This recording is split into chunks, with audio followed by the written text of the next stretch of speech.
Previously on Dark Heresy, man. Arnold. Arnold hoisted Kiyoshi over his shoulder with little effort and secured Kazushini, the master-crafted katana. And then he called for assistance from the bridge. The first to come to his aid was a highly ranked stormtrooper from Lucius's personal guard by the name of Eric Icebreaker. He's going to start a conversation. Eric issued medical aid in the form of sticky tape for Arnold's broken fingers and a stim roughly jabbed into the neck of Kiyoshi. Eric was a fellow Fenrisian, coming from the same home world as Arnold.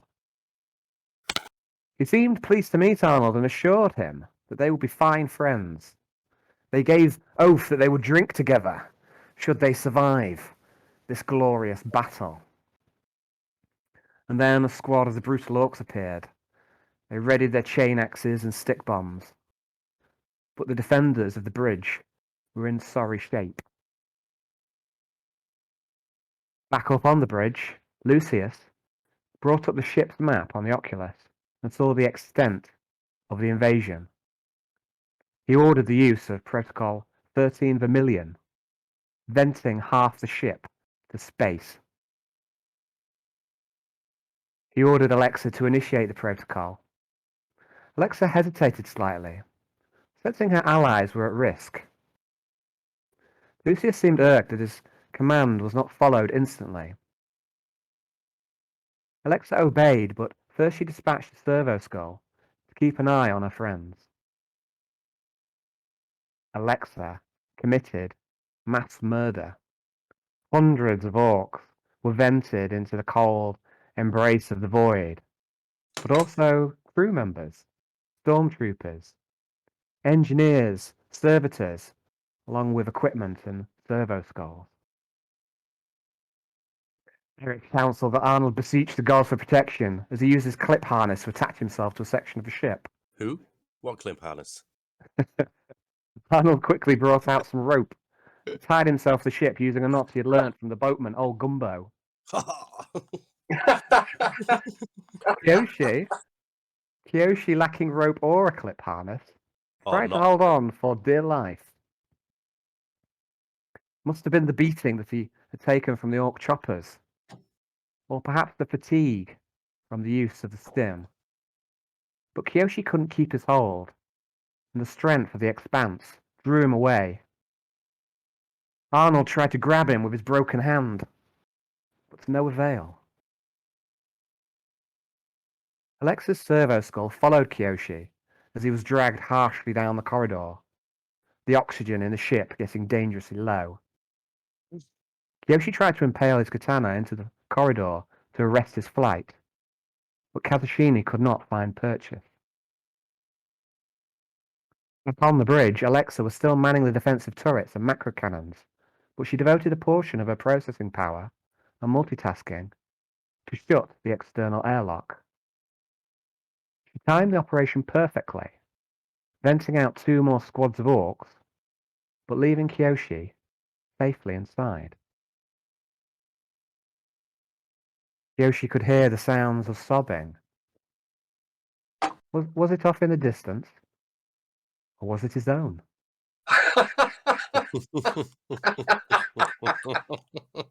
Alexa and Nixios did void battle against the remaining... It was off in the distance. Alexa and Nixios did void battle against the remaining orc craft, a gigantic dreadnought that looked somewhat like a floating armoured brick. The combat grew tentative as both ships came dangerously close to one another. For a moment, Nixios considered whether to play a game of chicken with the orcs.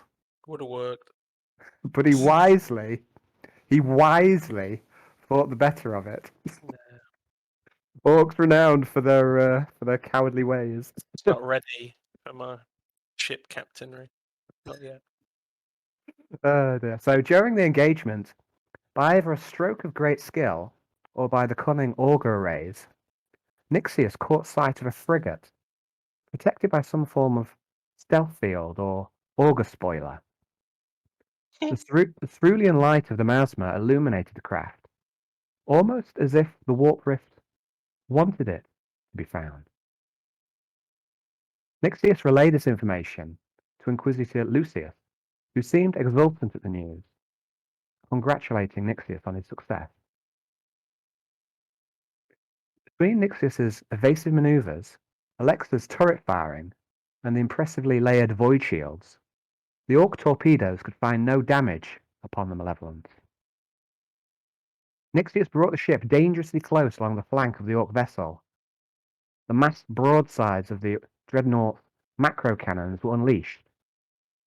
The Orcs tried to make up for their poor gunnery skills with sheer volume of fire, but they could find no value.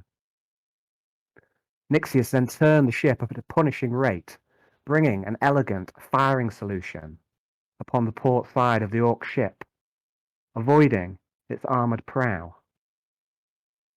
Alexa, unfortunately, could not take advantage. The combined volley of plasma, macro cannon fire, and the mass drivers going mostly wide.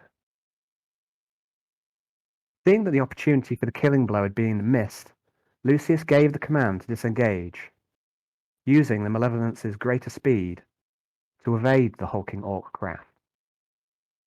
The Orcs were left behind, as was Flight Lieutenant Charles Ash and his wing of interceptors. The bridge crew erupted into applause. They had thought that there was no hope of survival following the Orc attack. Lucius praised Nixius and Alexa and seemed genuinely pleased with how the encounter had progressed. Once safe, Lucius commanded a debrief with his acolytes and summoned them all to the briefing room. Previously on Dark Heresy, the members of Cell 54 had gone their separate ways following their successful mission to the cobalt mines of Lost Hope. Kiyoshi saw that he was free of guard duty. Instead, an unknown man called Hamanatsu was guarding the Inquisitor. So, instead, he went to the barracks, where the Feruvian district could be found. He gifted some ink on a mono-edge cleaver to the skilled artist and cook, Nahiro Makadi. Drawing the blood-bound bandages from his pocket, he asked for the tally to be updated on his arm, and the name of the mutant champion, Malak, to be added. Nahiro remarked that the blood seemed sour, its odour pervading over the heavy but natural smell of the barracks. He counselled against the plan, but seeing that Kiyoshi would not be dissuaded, he opted to use the smallest amount of blood possible. They talked of Kiyoshi's mission for a while they worked. Kiyoshi seemed disturbed that he could not remember all of the two names and how he'd come to them.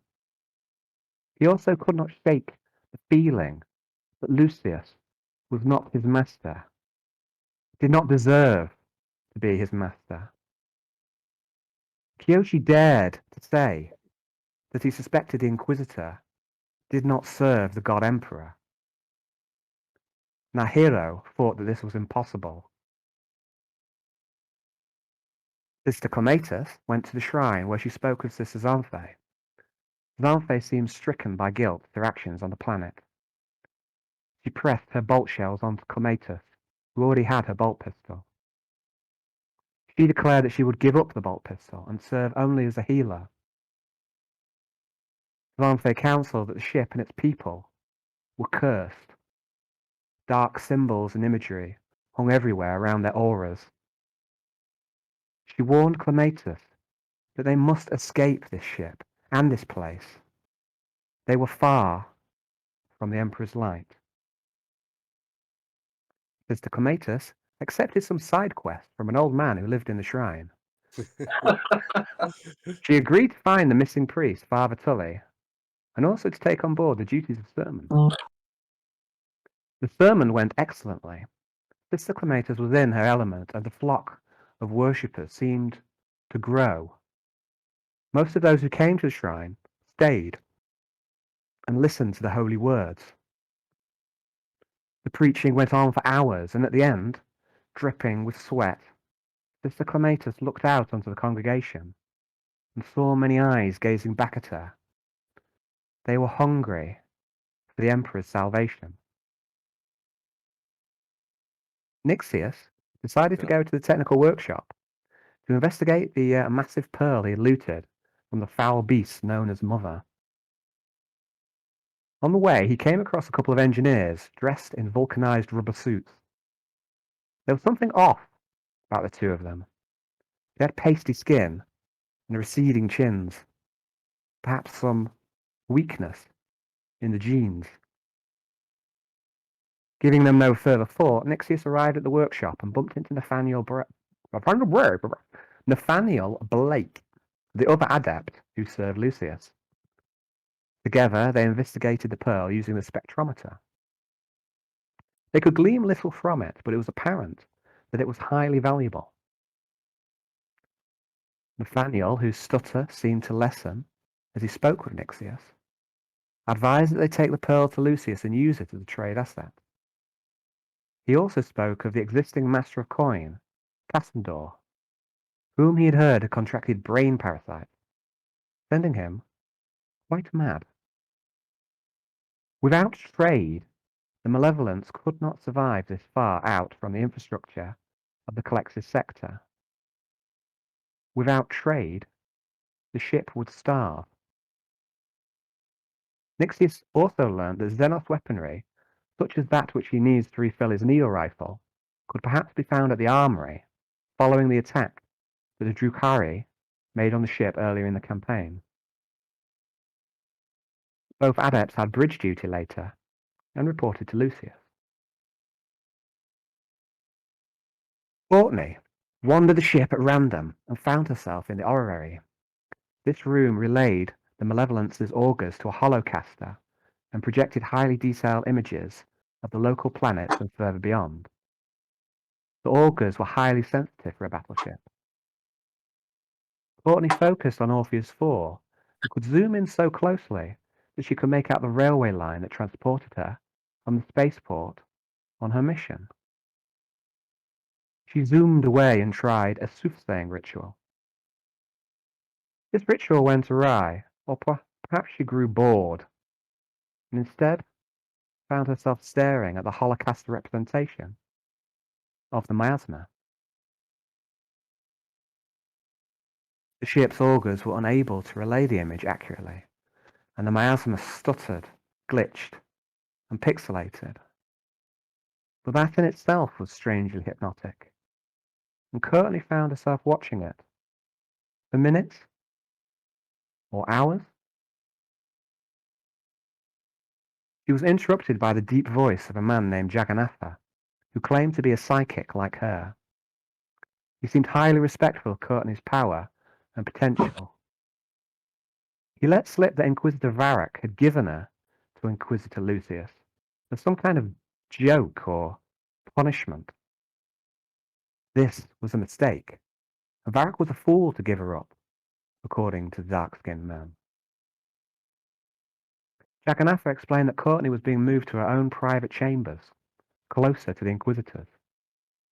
The room was luxurious, fit for a noble woman. Jagannatha bid Courtney farewell, but thanked his combead and told her that if she needed anything at all, she should call upon him.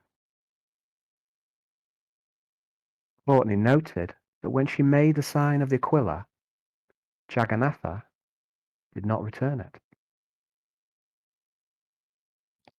As he's a heretic. Well, I think Clematis is. That's not the mark of heresy. I don't know. It is suspicious, you have to say. Very suspicious. Or he's a tech priest, one or the other. Or maybe he's got no hands. Maybe he's got no hands. They're in his robes all the time, maybe, who knows? The sleeves. Oh, I hope he wasn't offended then. If when I made the sign of the Aquila, he got no hand. That's Don't worry. I wouldn't have. Even if he stomp at you, it happens over time. Even if he had no hands, not making the sign of the Aquila is just a mark of a heretic. You know, a true believer would use their feet. Well, Time for Can a you time show for me a that? trial. Can you Time for a back one trial up? for this guy, by the sounds of it. I'm impressed, Dave. There you go. Yeah, you're right. Okay, guys. So we're going to start. We're just going to clear up a couple loose ends. So where we left Sister Clematis, we left her in the shrine. The alarms Very had gone off. The sirens were going. The ship was warning that an orc attack was coming. There was a wrenching sound as the ship came under the initial ambush. And Sister Clematis, you shouted to the congregation. You told them to get back to their rooms, to lock the doors, to get safe. And the congregation, they listen to you. They look at you with respect, and they do as you say, and they start to get out of the shrine and flee. But there's a bit of a bustle by the door. They can't all get out at the same time. And then on the edge of your hearing, Sister Clematis, you hear these terrible guttural roars of the Xenoth, and screams and cries. And then you start to see the people around the door trying to come back in, and people are getting trampled slightly. There's people trying to get out and people trying to get back in. What are you doing? I'm going to shout, make way, clear the doors, let them through, shut the So, doors after them. Okay. Oh, So I'd like you to make a what would that be? What should we say? Not fellowship. Is it fellowship? Yeah, fellowship roll, please. I'll put you onto a little map of the shrine. that's a nice map. It's not mine. Stolen map. A stolen map, like most of my maps. And Yeah. most of mine too. They're the best kind of maps. Stolen maps. So, Minimal. Don't call them stolen, Alan. Call them Oh. minimal effort. that's what we like. want? So, That's so I'd like really you to make a fellowship roll at a +20, please. Not performance. You're making a command roll here in Okay, effect. We don't have command, but we'll call it fellowship +20 because the congregation are kind of hanging on your every word. Yep. Okay, so what do we got? Sorry, I'm 2 away. degrees of success.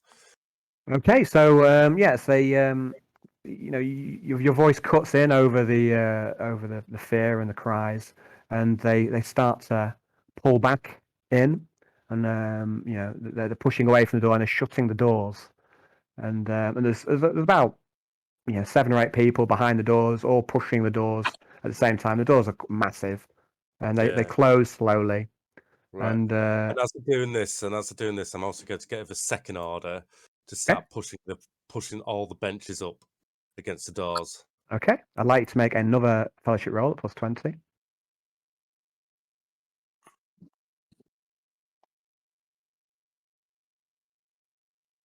Yep. Hey, and perhaps these people are just, they're glad to have someone to tell them what to do in this situation, and they obviously realize this is a good idea. Why didn't I think of that? And they start to drag these heavy wooden benches, and slowly, they start to move them in front of the door.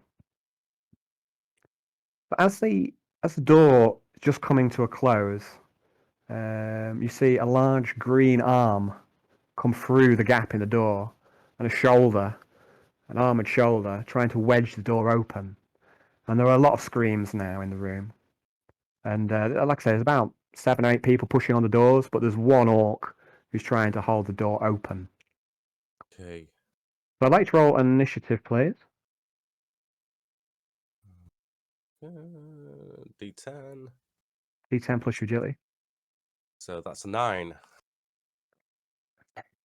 That is a 9. So what would you like to do? I can see yourself on the map. You're up by the right at the altar. end. Yeah, right at the altar. Oh, Oh, let Chop me his hold arm on, off! just one sec. I Okay, can't let remember me. the names. I'm off, can I? Oops, that's not right. There's a lot of people there. Oh, there's a lot of people in between. What's gone on there? I've fucked it somehow. Right, undo. Yeah. I'm trying to put an orc onto the map. Just give me a minute. Put him. Okay. So he's not Okay. inside yet. He's just in the doorway. Okay, can you see him? Yeah. Cool. I see him. So I'm gonna right. So take what are you aim. going to do? Can I give a free action to shout, chop his arm off, and then take an aimed shot and try to shoot his arm. Okay, so you shout a command to chop his arm off, but when you look around the worshippers, you realise that they are unarmed. For the most part, they don't tend to carry weapons, but you can still make the command. Please do. So it's a fellowship roll plus 20. Yeah, okay. Break his arm!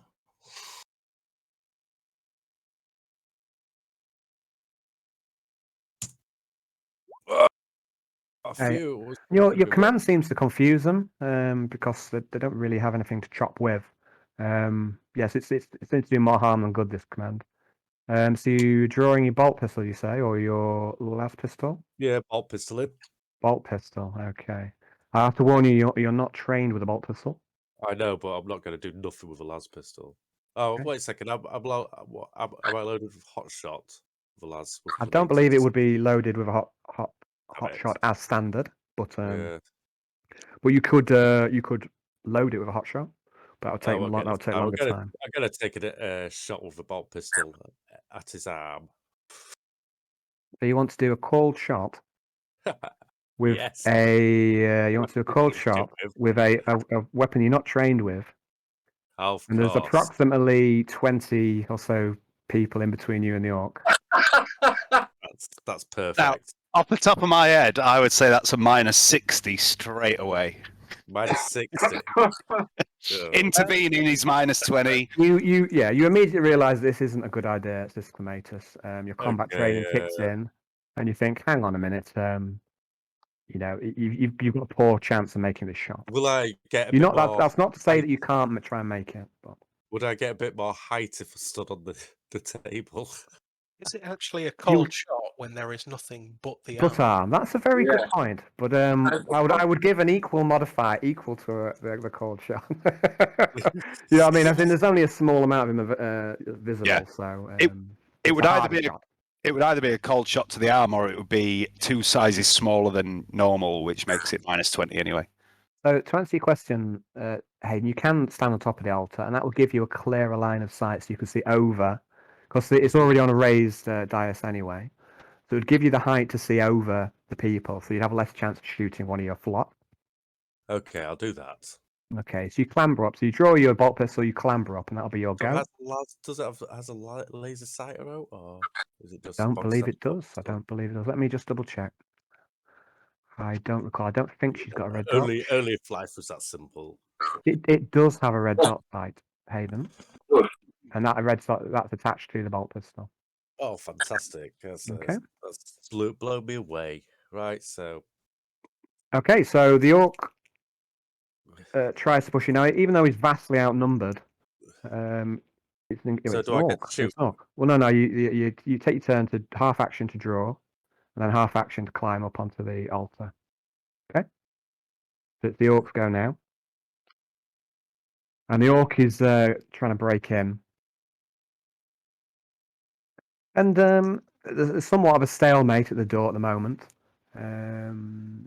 The orc can't seem to force his way in any further, but neither can the congregation push him back either. So, on to the next round. And there are also congregation members looking around something to chop him with, but they can't seem to find anything and just bustle into one another. The next round? I will take a half aim. Yeah. And try to shoot the orc's arm. Okay, so I think you're in normal range, so there's no modifiers for range. You got +10 for half aim, +10 for red dot, and then we'll say a -20 for the difficulty Single of the shot. Single shot +10. So we'll call that a +10 in total. Okay. Okay.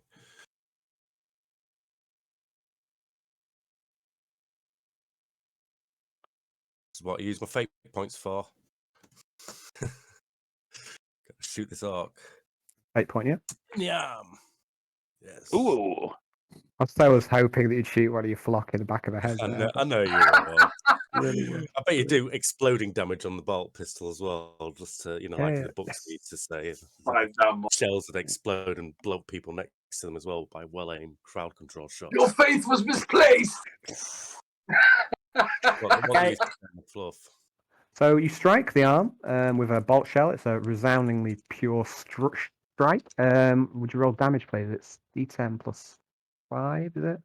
And you roll twice and pick the highest. It's -4 app. So, Yay! the Emperor is with you. Okay, try and convert the critical. Do it. Oh wait a second, that's a 6. Sorry, I'm supposed to be rolling my You have to roll to hit again, yeah, with the same modifiers. So.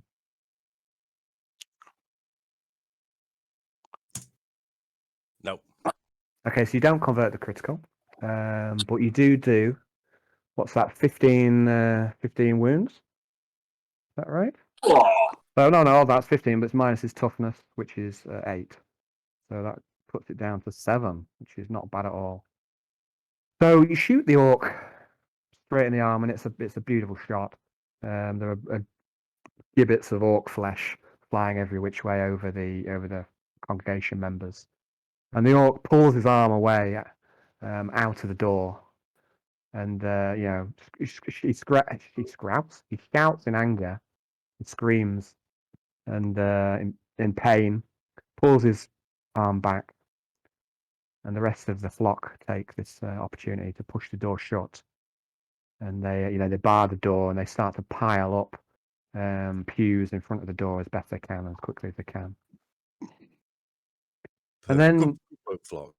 yeah, and there's a collective sigh of relief as the door is shut, and yeah, there's you can hear the noise outside. You can hear the sirens now, and you can also hear through the doors the sound of what sounds like a chain like a chainsaw or chain weapon setting up, and you can hear it start to impact onto the door on the other side. So they're trying to cut through. That's not good. Right. What are you doing? Operation Meat Shield. Operation Meat Shield. Let me kidding. it should be called What's he Operation said? Shield of Faith. Yeah. Operation What- Get what? Behind the Darkies. Right, no, we do not operate like that. And I'm going to get everybody to We do operate like start that. making. Are these doors at the back of the church where I'm pressing cling? No, the doors are right at the bottom. See where all the worshippers are hustled around where the orc was? No, I mean, They're the doors. Are No, these, these doors lead to. Okay, this is the problem with stealing Yeah. maps. There's No. Okay. there's only one way into the shrine and one way out. And that is the Okay. way where the orc just tried to come in. Oh, fucker. So although there may be doors or windows, we might call them, because we're on a starship, these are just walls. All right. So this is what happens when I I'm rip gonna maps off. Command, Is then you the- immediately pick fault with them. Happens every time. Right, I'm going to command the flock to keep piling the rest of the pews up next to the door. Okay. Just Well, keep they're doing that anyway. They don't need telling to do All that. right. Operation, and ask the rest of the flock to maybe pick up a bludgeoning weapon to hit the orcs with. Okay. Break the Emperor's altars if you must. Break. He would Okay. respect your life. Okay, so make another fellowship test at +20, please. Okay.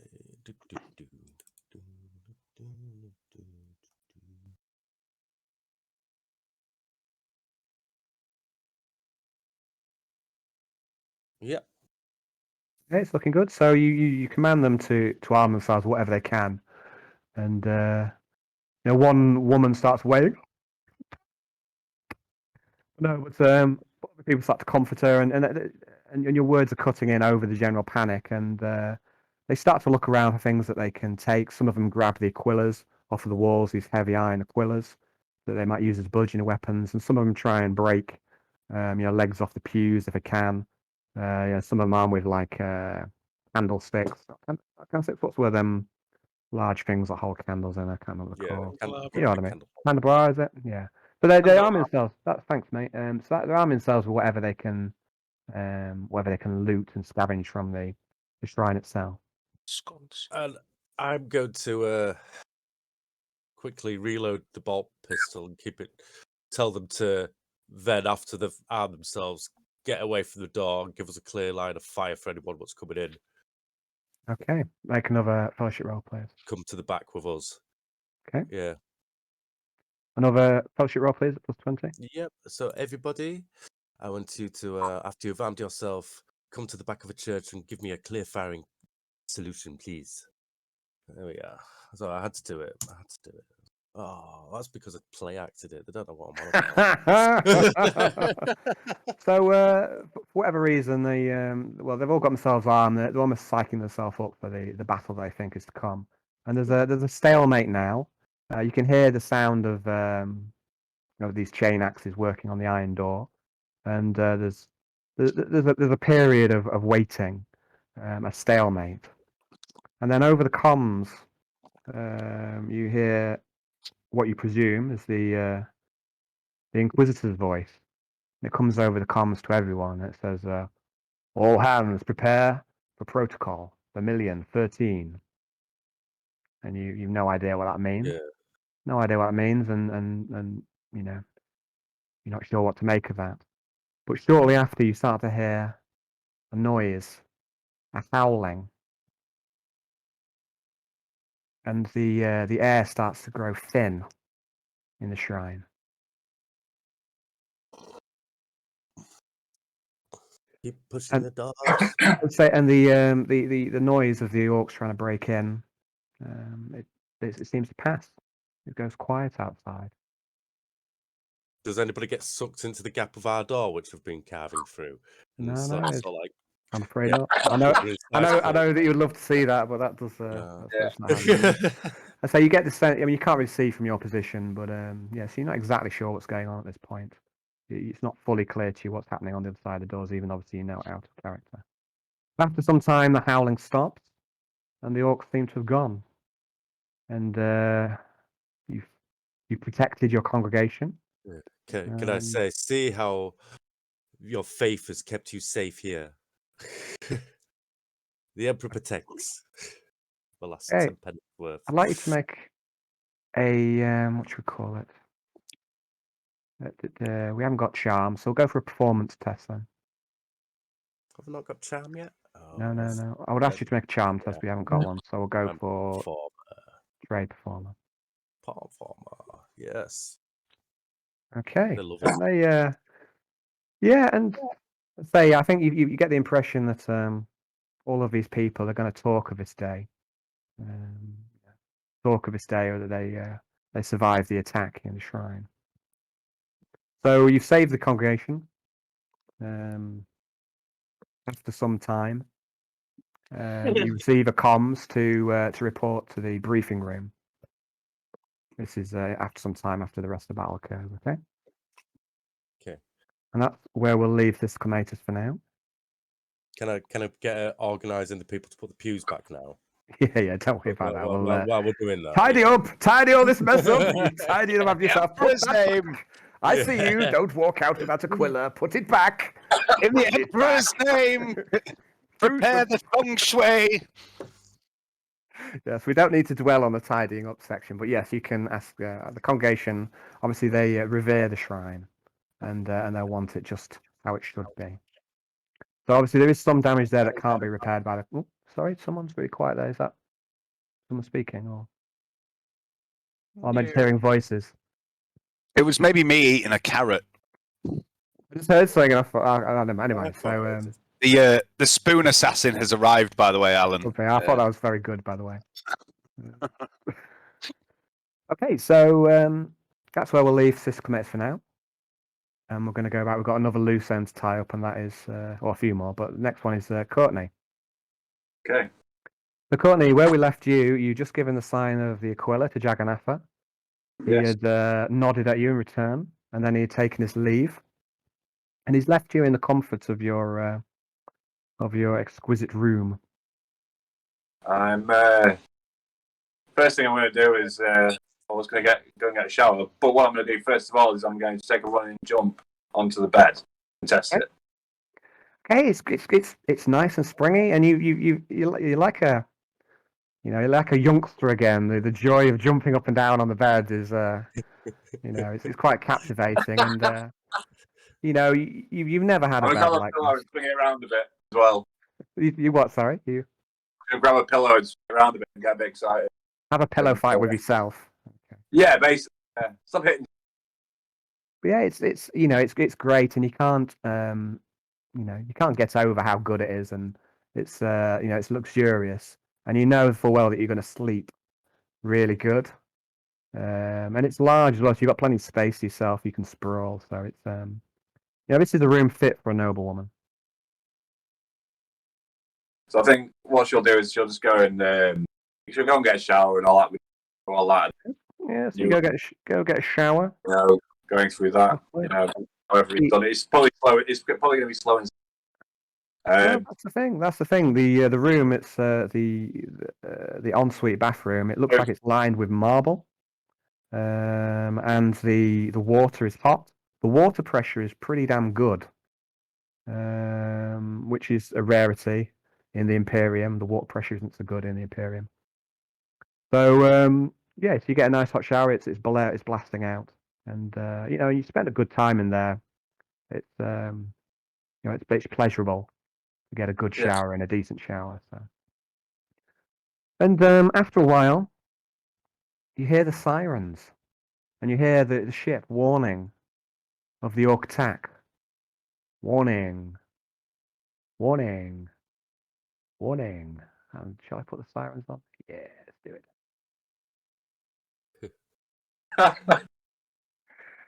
And you quite like the sirens. You know, your only regret is that you can't turn the sirens up a bit. Yeah.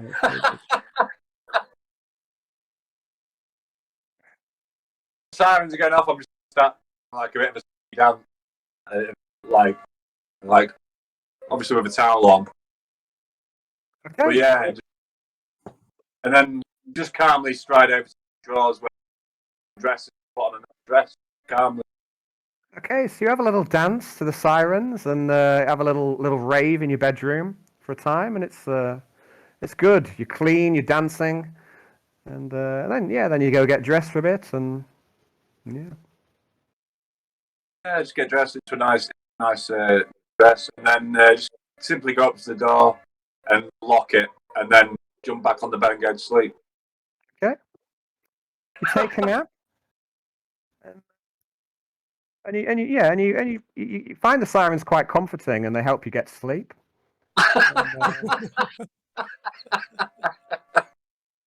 And yeah, and that's where we'll leave. Oh, it's the time there. God, he slept for the Ark Invasion. Kyoshi, where we left you, you were very close to the airlock. You'd nearly been dragged out, but perhaps the ship, or perhaps the Emperor, perhaps fate is looking after you, because the airlock shut just at the right time. You saw orcs getting dragged out ahead of you, but you were not dragged out. The airlock shut just in the nick of time, and you can't help but feel that you've got away with something, perhaps. And you can hear sobbing off in the distance. What would you like to do? I'm going to choke on a piece of beef. I'm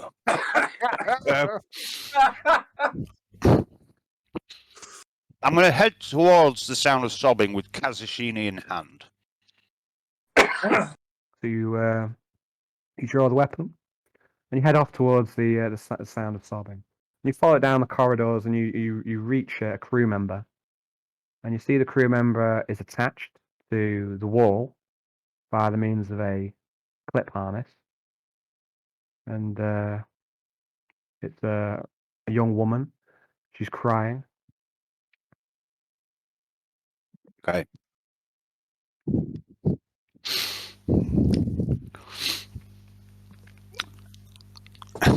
Sorry, stop. Take your game more seriously. Can you comfort though? That's the question. Can he What would you comfort like to do? What? I don't know. I'm Can he? Does he want to? just going to Should he? look up and down the corridor, see if there's anyone else visible. Make And awareness test, please, like this. Okay. Kyoshi.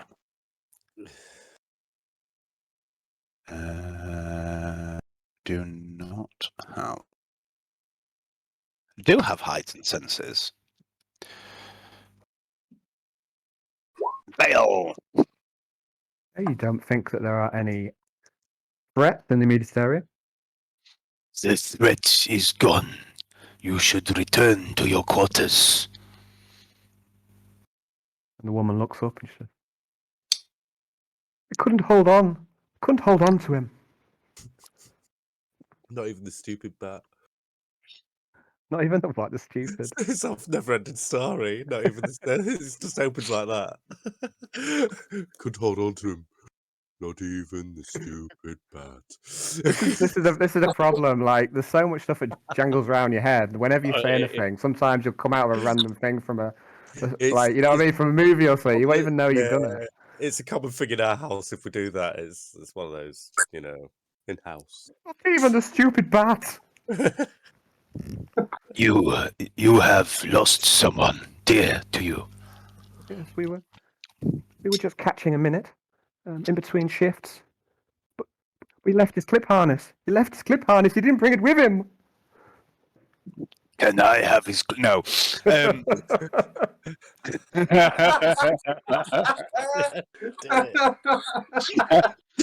Show me to his quarters. No, I'm going to say. Does he have any other good loot? Just going to say to her, he gave his life in service. He is with the Emperor now. Okay, make a fellowship test, please. At minus 10. Oh shit.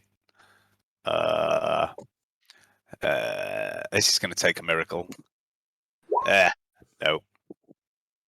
She looks at you and you can see anger, hatred across her face, written plainly. Your words have not helped one little bit. In fact, they've done quite the opposite.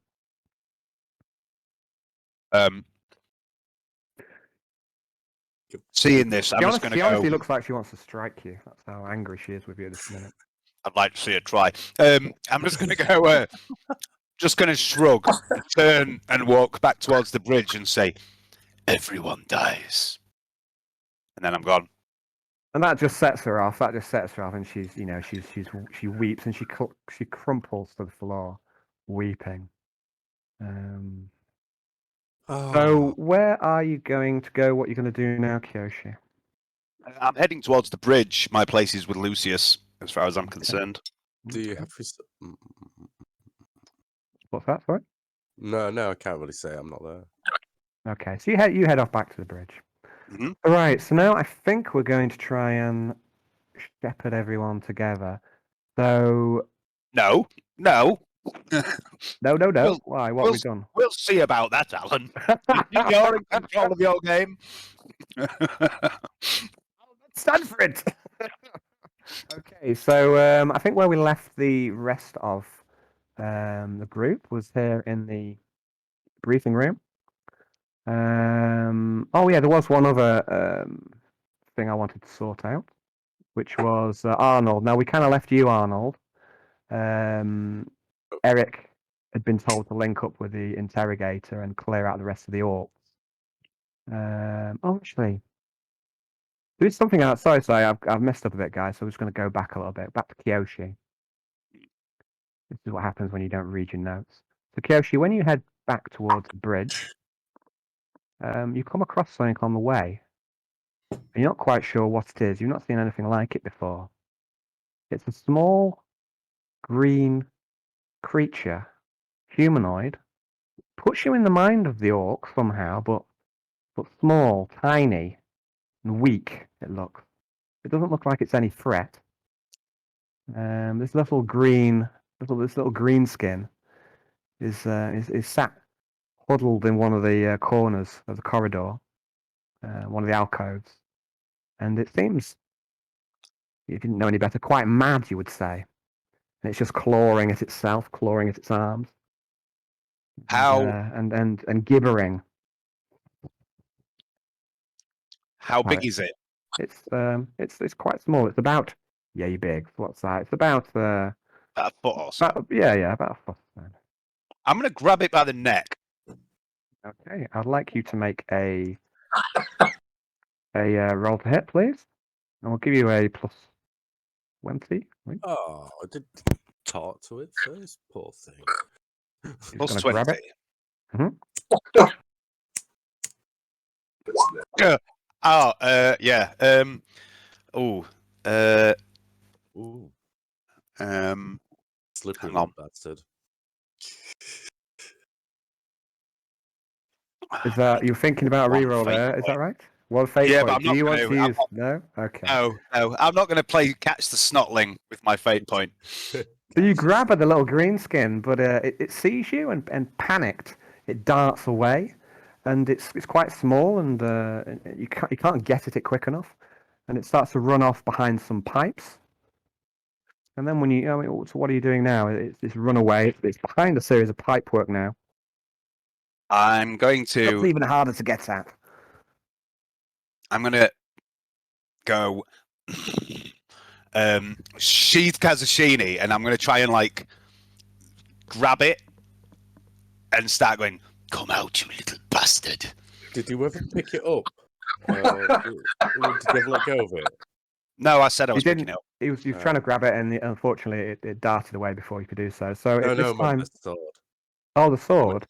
Yeah, from when he tried sticking it in the floor. I didn't know if the sword stayed there or. No. He still got hold of the sword. He never let go of it. Yeah, cool. Okay, so you're trying to grab it behind the pipes. So I'd like to make another weapon skill attack, but this time at -20. You risk a die by Snotland, Dave. I'm not. I'm gonna get this little shit. Well, first skill of the session, that's what he wants. He wants a little small green tattoo mark. It's going to give you some sort of infected bite. Nope. You just can't seem to get the little fucker. It's wedged in, and then you can't see it anymore. You don't know quite sure where it's gone, but there's like a series of interlocking pipes. So maybe it's managed to get further back into the structure of the ship somehow, maybe through a vent or something. Okay. I'm going to reach into my pack, take out one of the 8 tins of food I have, open the tin, place it sort of in the corridor near the wall, and then stand with my back to the wall and try and be as quiet as I can as I try and lure this little fuck out. Okay, so you open up a tin of undisclosed meat. Delicious re-meat. Delicious meat. I'd like you to make a silent move roll. You try and remain quiet. Finally, something I can probably pass, but will probably fail. That's a bit backwards. Wouldn't you want to know him that you've backed away? If you might think he's still next to the pipes because he hadn't heard you. Okay. I'm waiting You around a bit. are you are silent. You don't think you've given off any noise. Mhm. The Snotling does not resurface, and you get a comms in from Lucius, ordering all acolytes to report to the briefing room. Okay. I'm gonna start heading towards the briefing room and then stop, turn back, pick up the tin of food, grab that, and go, "Mine, you little shit," and then head off down the corridor eating the tin of food. So next up, I'm going to jump over to Arnold. So Eric is just about to head off, and you agreed to have a drink with him later, and then he explained where he lives on board the ship. Okay. Now you've been summoned to the briefing room, but before you go, I just want to ask you: there's about a third of your sword, the Terminator, stuck in the floor. What are you doing? You're going to leave it there? Can I try and pull it out? Okay, so how it looks solidly wedged into the floor. Well, I've been How would you like practicing to? hanging on to things just with my fingers like that, so I'm just gonna see if I can pull it out with my You're hands. just going to try and do it delicately. Yeah. I'm gonna get the flat edge, the snapped edge, and grip that bit so I'm Yeah. nowhere near the edges. Yeah. Okay. Gonna get that. In fact, I might just use the Terminator to make another hole next to the blooming thing and try and wedge it out. You're going to Cut- try and cut a hack it hole. out. Just hack the floor out quick, yeah. Give it a swing, see if I can take a slice out of it to free my blade up. Okay, so you're gonna try and use the other part of the sword to hack it out. Yeah. Yeah, Okay, so that's a feral world thing to do. okay, I'd like you to make a weapon skill roll at -20. It's not so hard to hit the floor, but to strike it just where you want, using a broken sword, not so easy. All right, A weapon skill at -20. all out attack. It's not really. Well, that wouldn't really like. I just want you to do it at -20. Like, I don't think all out attacking the floor is gonna be the right move. It's a precision sort of thing you're trying to do. A Here. precision slice. Oh, you could add +30, but then I'll just still subtract -50 from you. And we'll yeah. get to -20 in the end. So No worries. But I pass. yeah, okay. So you bring down the other sword, and it's a beautifully clean strike, and you hack a chunk from the floor just beside the other blade, and you don't damage the bit of sword that's stuck in the floor. You don't damage your own blade further, and you now can see that it's loose and that you can just take it. So Thank you you re- very much. so you retrieve the other third of your sword. Okay. Mhm. What are you doing? What are you doing now? Put my spare sword bit in my pack. Okay. Start moseying up towards the bridge where I've been called. Cool. So plus sword bit. Okay, so where we left the rest of the players then. So we've got Quintius sat at the head of the table. Nathaniel's looking at you, Quintius, nervously. Struggles to meet your eyes. We've got Alexa, Yuki, Jan, Nixius, and Sister Xanthe all sat down. So next up will be Arnold Stormsinger. So I'll add you onto the map. And I You've would got like. through that nice and efficiently, Al. Oh yeah. Yeah, that first bit, I thought that would take longer, but I've just looked at the time. We're 6 minutes past 8, so that's good. I'm kind of. You might notice that sometimes I'm just kind of pushing you guys along. Like, what do you do No, now? Now we move along. Now we do something else. Railroad! Railroad, depending on the railroad. Yeah, that's exactly right. Sometimes there is a railroad, but I don't know. I think for me, railroading is if you don't give your players any real agency. I don't think Yeah. pushing them down a path is too bad. No. There's a time and a place for railroading. Half of treachery for you old people. So Arnold, you're next. I'll put you on the map. Can you see yourself? Do you want to pick a chair? Okay, Arnold sits at the other end of the table. Quintius gives him a little wave. Wait a second now. Who's that? That's Sister Xanthe. And that's Jan. I'm going to go sit next to Jan. Okay. Actually, yeah, there's another feral world. And next to arrive is Kiyoshi. Okay. Hello, everyone. Just- Don't mind me, I'm bleeding. Kiyoshi, you notice that this guy Quintius, he sat in Lucius's chair. Leave him there.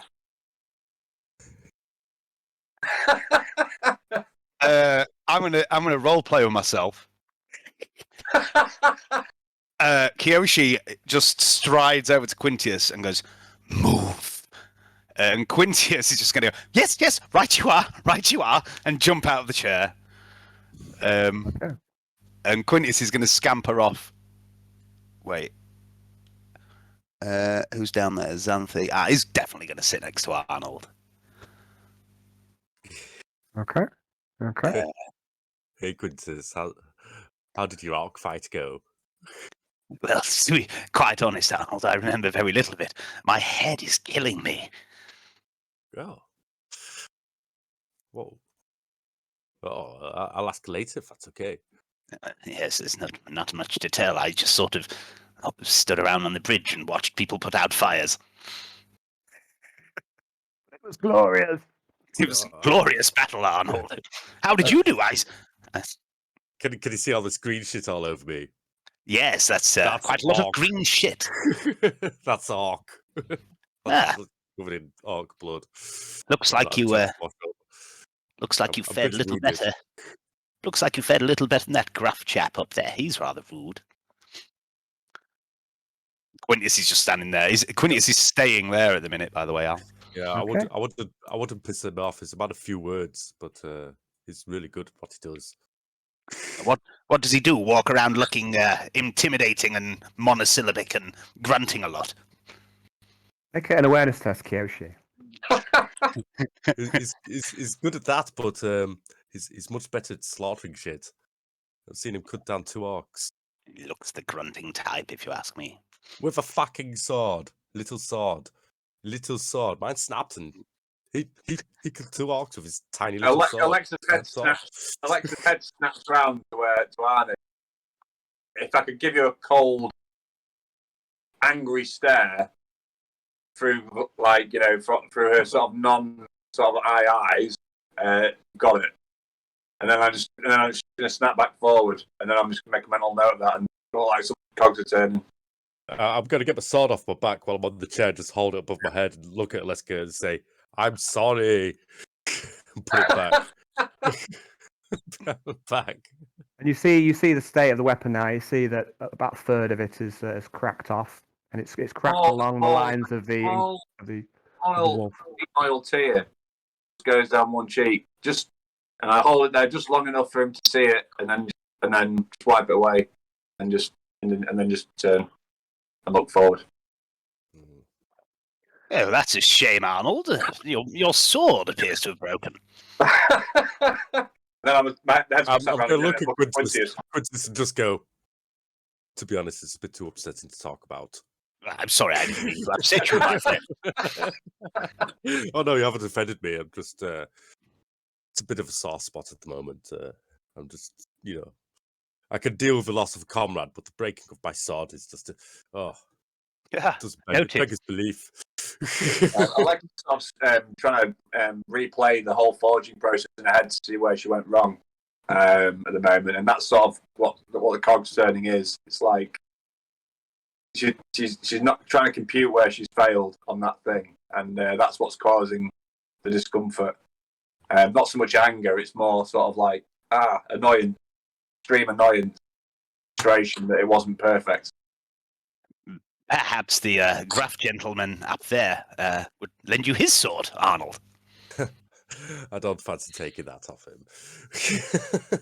It's It's his sword. I don't know if I'll be any good with him. It's not as good as your sword anyway, Arnold. Yours is much bigger, much more impressive. Anyway, enough about my sword. Next to arrive is Sister Clematis. And I'll add you onto the map now.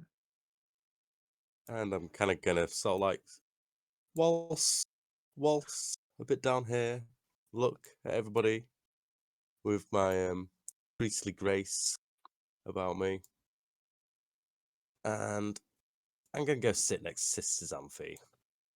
Okay. Hello again, my dear. I'm just gonna say something to Sister Xanthi as well. We got attacked in the shrine, Sister Xanthi. Orc stuck his arm in. She goes, "Oh my! But what did you do?" I stood up on the altar and shot its arm with your bow pistol, and it went away. Emperor be pleased. Thank you very much, Sister Xanthi. Merci beaucoup. And she goes, "All praise be to the Emperor." To the Emperor, you made the right choice by passing that to me. I knew it was I knew it was fate to give you the pistol. No, Do you give know you- we give it to me, saved a whole congregation of people from that? If not, the orcs would have got in. I'm sure of it. Oh God, the orcs in the shrine defiling it with their Xenos Nearly. presence. Yeah, slaughtering nearly. the congregation doesn't bear thinking about.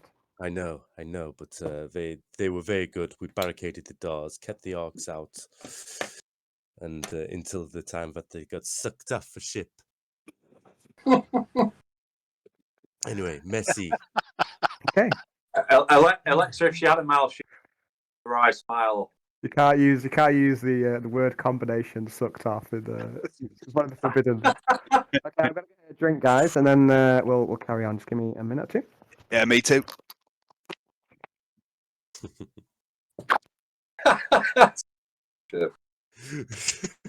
Funny princess.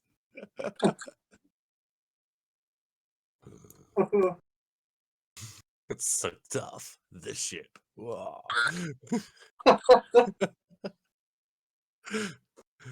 By the Emperor's like grace. On the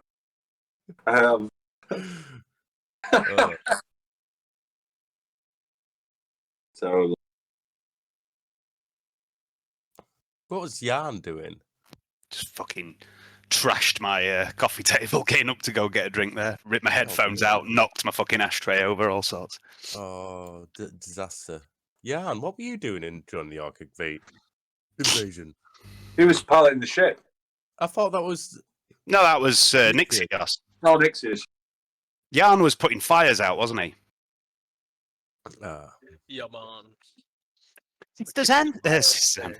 Sister Clematis, I'm sorry. We've met before. Quintius Thespis, you might have heard of me. What was that you said about someone getting sucked off? Oh, they all get sucked off. Am I? Especially that big Ark nub behind the door.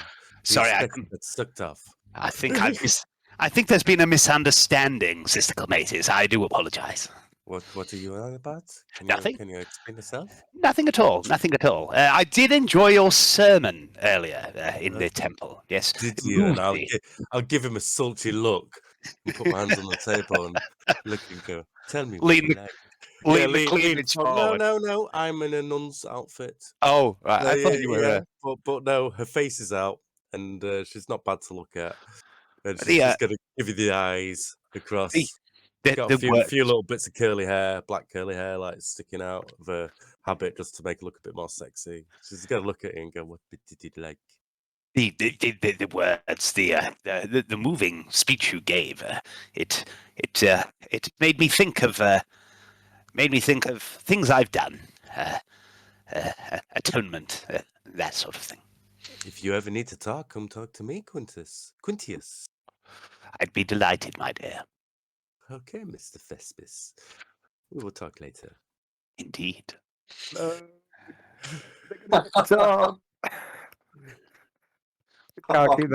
they can't keep their heresy hands off each other. I haven't done that. Okay, so Quintus might think that, but How many awkward sex scenes can Dave and Hayden get into in Dark Heresy? might lure him into a secret prayer meeting. Oh God. Sounds foul. So, guys, pretty much everyone's here now. So you both got two characters. So everyone's got two characters at the minute, apart from Johnny. So you're welcome at any point to roleplay with either of your characters as you choose. I think most of your characters have fairly different accents, so we should be able to tell them apart. But if necessary, if you think it's necessary, just say, "Oh, so and so says this or so and so says that" before you chip in. So everyone's got access to both their character and their NPC, with the exception of Alexa. Courtney's nowhere to be seen. Keeping it simple. Sleeping. Lucius walks in, still looks resplendent in his naval uniform, and he's been followed by two servo skulls. And he walks over to his chair, looks at it for a moment, just dusts it off slightly, and then he takes his place at the head of the table, but he remains standing. And he says, hold on a sec. I'll tell you what he says. I'll tell you what he says right now. He stands at the head of the table, and He says, seems that we shall have our debriefing ahead of schedule. Firstly, Alexa, Nixios, tremendous work. The ship has evidently taken a shine to you, and that is rare. If it were not for your swift actions there on the bridge, this vessel and all her crew would have been destroyed. And he starts to applaud. And he starts clapping from the head of the table. And Nathaniel starts clapping. Is anyone clapping? Anyone not clapping? Both This my is, parents clapping. Alexa is going to incline her head towards me. Bow. Like, Quintius is clapping. Kiyoshi is just standing there being sullen. Anna's Yeah, just going to yeah, bash the well, table fine. a few times. Yeah. And when Yeah. Arnie bashes the table, he really does bash it. And, the impacts can be felt throughout the table. And so everyone's pretty much applauding. Is anyone not applauding? Kiyoshi isn't. He's just Kiyoshi, sort of okay. standing there being sullen, like he does. Okay. That's Displays of I'm emotion. gonna look at Nick. I'm gonna look at Nixius, look around like the crew that was sort of on the bridge, and start applauding. Methodically. Okay, so the applause goes on for a little bit, and then it dies down, and then Lucius looks around and he says, "Where the hell is Courtney?" Then he comes to one of his men, but you can't. No, he puts his hand to his ear, and he goes, "Go and find Courtney. Tell her she's come to the briefing room at once." "Well, I don't know where she is." And yeah, and then he turns around and he looks at you. The orcs are a fearsome enemy, and I'm proud that we could best 2 ships under such circumstances. Nathaniel speaks up. Inquisitor, it doesn't make any sense. What are the orcs doing so far from the hundred teeth? Well, it seems as if the orcs came from Riftwood itself, rather than from hundred teeth. Oh, I thought that was his stutter. It is called 100 teeth. None of you know about the Cronus expanse, but there is an area of orc space called the hundred teeth.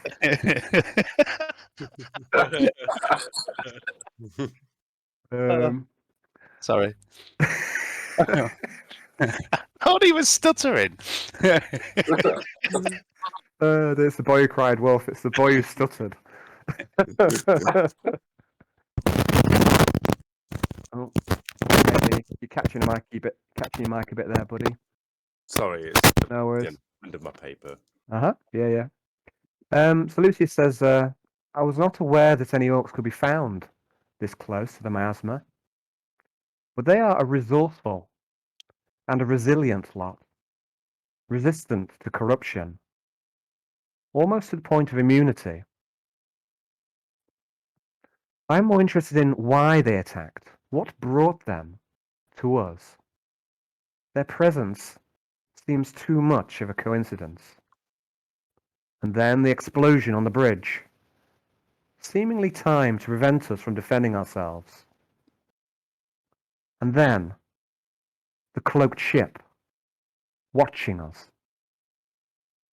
It is Spinebreaker. I'm sure of it. But sir, how could he bring the orcs to our position? Really, Nathaniel, sometimes you can be so intelligent, but other times you cannot see what is in front of your face. There are many ways that he could lure the orcs to our position. Perhaps he did it the old-fashioned way and simply Bait. goaded them. Sorry? Did someone speak I'd there? say bait them in if you want them. Make them follow you for miles just to kill you. Exactly right. The orcs are simple creatures in many ways, cunning, but brutal. They are easily baited with the right lure. But there are other means, more esoteric. I have read reports on Xenos artifacts, capable of summoning orcs across great distances.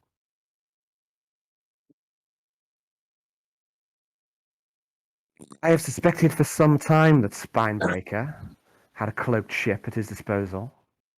It was the only answer that made sense. But this is the first time that I've had confirmed sighting in all these years. Well done, Nixios. Well done. And he starts to clap again. But this time he's clapping on his own. Inquisitor, forgive me for asking, but spine breaker? Ah, yes. I forget that many of you been frozen for such time. But Spinebreaker, I had hoped that he was dead. Morland Spinebreaker is a rogue Inquisitor. A radical, if you will. He has dogged at my heels for decades. And I'm starting to think that he is somewhat obsessed by me. I know that he has... Sorry, go. I was going to say, Lucius, sorry for interrupting. Maybe he feels like you're equal prey. Someone else to play the game with. You know, hunting and be hunter. From a huntsman point of view, that's how I would think. I think you're right. But who is the hunter? Who is the hunted, I wonder? Well, we're the one who's getting attacked. Hmm. You tell me. He certainly has the advantage here. And it's not the first time that I have put these coincidences down to him. I know that he has agents on board my ship. Saboteurs, assassins, moles. You must stay vigilant for treachery. And he looks around each of you in turn, as if he's trying to gauge whether any of you might be traitors. And he looks around the table and he says, "Bring any word of betrayal to me without delay." Aye. And who is Spinebreaker then? Is he a fellow Inquisitor or is he a orc? No, Radical. Spinebreaker is a fellow Inquisitor is a strong term. He's an outcast, a radical, He's a got rogue full- Inquisitor who's gone astray Got a great last from name. the Emperor's light. Oh, wow. I In must fact, warn you, my he's guy's character, I'm coming back as Spinebreaker. You know. a strong name. Spinebreaker. I'll trust you. I suspect that Spinebreaker has agents on the planet too. Perhaps even in Port Chula. Be warned, Spinebreaker is not to be trusted. He lies as readily as we may speak. He is dangerous. He is not to be trusted. Don't believe his lies. Two things. First of all, did your missus just groom your moustache for you? Yeah. That's Okay. love. Secondly, Kiyoshi is going to speak up and say to the Inquisitor, "Inquisitor, there are still some of the foul Xenos aboard. I saw one, a small one, hiding in the pipework." Lucius looks goes, small one, you say? No threat, you? About yay big. It got away. Big? Yay big. It escaped my grasp. I tried to lure it, but it appeared to be aware of me. Thank you, Kiyoshi. I have Aaron and Eric leading squads of stormtroopers, going corridor to corridor, purging the remaining Xenos from our ship. Tell them to check the small places. I will. And he comes and he puts his hand to his ear again, and he comes and he goes, "Mattis, I've had words of small greenskins. You know the ones, snotlings, down in the pipework. Check it out."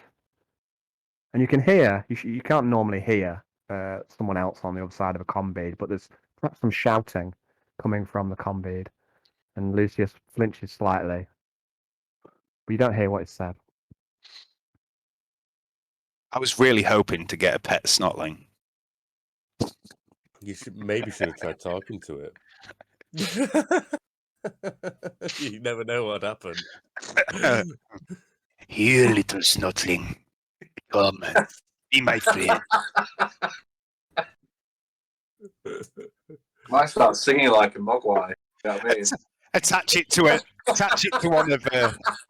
Make Keep it it sit a on long one of. Make it sit on one of Quintius's explosive arrows and fire it at something. Hey, Lucius speaks. He says, "So then, on to business. Let us begin with cell 53. I need a debrief now on your mission objectives. I shall go over them for you. Your primary objective was to retrieve a painting entitled The Heart, expected to be located in the vicinity of Tulaport. Your secondary objectives were to familiarize. What was it? It was to familiarize yourself. That's exactly what it is. Thank you. Familiarize yourself with Tulaport and ingratiate yourself with the locals. Yes, we've done that. But make no mention of me or the Inquisition. We've done that. And you were to set up a base of operations and develop a cover story for your presence. We've been doing that. Mission accomplished. And your final tertiary objectives were to develop personal resources and resources for the ship. Yes. We can get meat. Meat? Supplies. Inquisitor Lucius, if I may, first of all, how delightful to finally meet you. We've all heard your name many times, and it's nice to finally put a face to the name. May I start by saying what a lovely ship you have. It's really quite remarkable, although I have to say there's a few undesirables lurking around the place. Anyway, in regards to the tasks, the objectives, if you will, that you set of us, I believe we have certainly begun to make some headway. The primary objective, that of locating and retrieving the painting titled The Heart by erroneous guilt, we have completed the first part of the mission. It is being held within a beached vessel within the swamp, a few hours boat ride from the town in which we have been staying. It is guarded by a collection of ne'er-do-wells, criminals, and general scum who collectively extort the residents of Port Tchula. Our next step is to reconnoiter the area, look for weaknesses, assess the enemy strength, etc. Upon doing so, we will then gain entry to the location, retrieve your prize, and destroy each and every one of the vile filth that dwell within.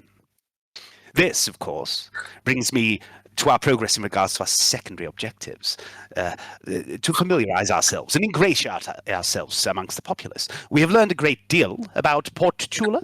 Corruption is endemic, as you told us. Mutants walk freely amongst the populace. The local law enforcement are a little opaque. It's hard to tell if they are on the take, so to speak, or in league with these criminals. Or perhaps they are simply rendered powerless by some as yet unknown reason. There is, however, one amongst their number who, according to rumor, worships the God Emperor in secret. I plan to use this to our advantage. Perhaps he can be of assistance to us, should the law enforcement become a problem. It seems that a great many of the townsfolk accept the so-called protection racket of these criminal enterprises, the Merinos and their allies, or the family, as most call them. They have the town under the screw. If we were to remove them, I believe the townsfolk would be most grateful. However, many of them are not worshippers of the God Emperor, as I'm sure you are aware, Inquisitor, save for a small handful of twists, mutants, if you will, who dwell in the dilapidated remains of the church. These poor wretches may also prove useful to us in our endeavors. We can perhaps use their faith, wield it like a club, or a fine walking cane. And I must say, Inquisitor, yours is rather fetching. I'm something of a collector myself. But that's beside the point. As for setting up the base of operations, we currently operate out of a small inn. However, we believe it may be compromised. We have discussed amongst ourselves the possibilities of relocation, the ruined church, a small farm we liberated from a local, and the Merino ship itself, once scoured of the dregs who live there. 3 options so far, and we have done our best to keep a low profile, although we were attacked on the initial train ride into Port Tchula. These bandits, however, gave us no great concern, but we did find ourselves grilled by local law enforcement. One Lieutenant Toadsmark, most unfortunate name. But one assumes that's merely protocol in such matters, and is, I'm sure, no great cause for alarm. That's because they thought they had witchcraft going on. Yes, Arnold, yes, they did mention something about that. Yes. I'm just going to mutter, shh, at Arnold. You know. And finally, Finally, Inquisitor, you asked us to develop both personal resources and resources for the ship. We have set ourselves up as hunters of wild beasts, as Arnold said, both as a convincing cover story and a means of gaining finances to continue our operations for the foreseeable. In regards to resources for the ship, well, there seems to be little use for things down there, save for perhaps some food stuff, but we have acquired this. And I'm going to slap the portfolio on the table and slide it down the table towards the Inquisitor and say, accessing the funds within are a little out of my ability, but I thought perhaps you or one of your staff with the resources of the Inquisition behind them could find use for it. It is a financial portfolio worth a significant amount of money. The problem is that I believe the funds to be locked away in the local bank behind genetically sealed accounts. I do, however, have a proposal of how to access them. I may need some assistance with my scheme. Let's not call it a scheme, a plan. Yes, a plan. Okay, Dave. So firstly, I'd like to make a few rolls for me. I would like you to make a charm test after you finish your speech. Okay. speech, Dave. Straight charm. The straight charm. Oh, I'm gonna fate point that. The Inquisitor. Yeah. And then I also want you to make an agility roll as you push the portfolio down towards Lucius. Yes, I was hoping for this. I was genuinely hoping for this. Agility. Agility, please. You can do it. Oh, I really wanted to fail that. I really wanted to as well, but unfortunately the dice aside. So what was going to happen was you're going to push it and it just wouldn't go very far. No, you push it and you push it just the right amount and it stops just in front of Lucius. And Lucius looks at you and he gives you an appraising look.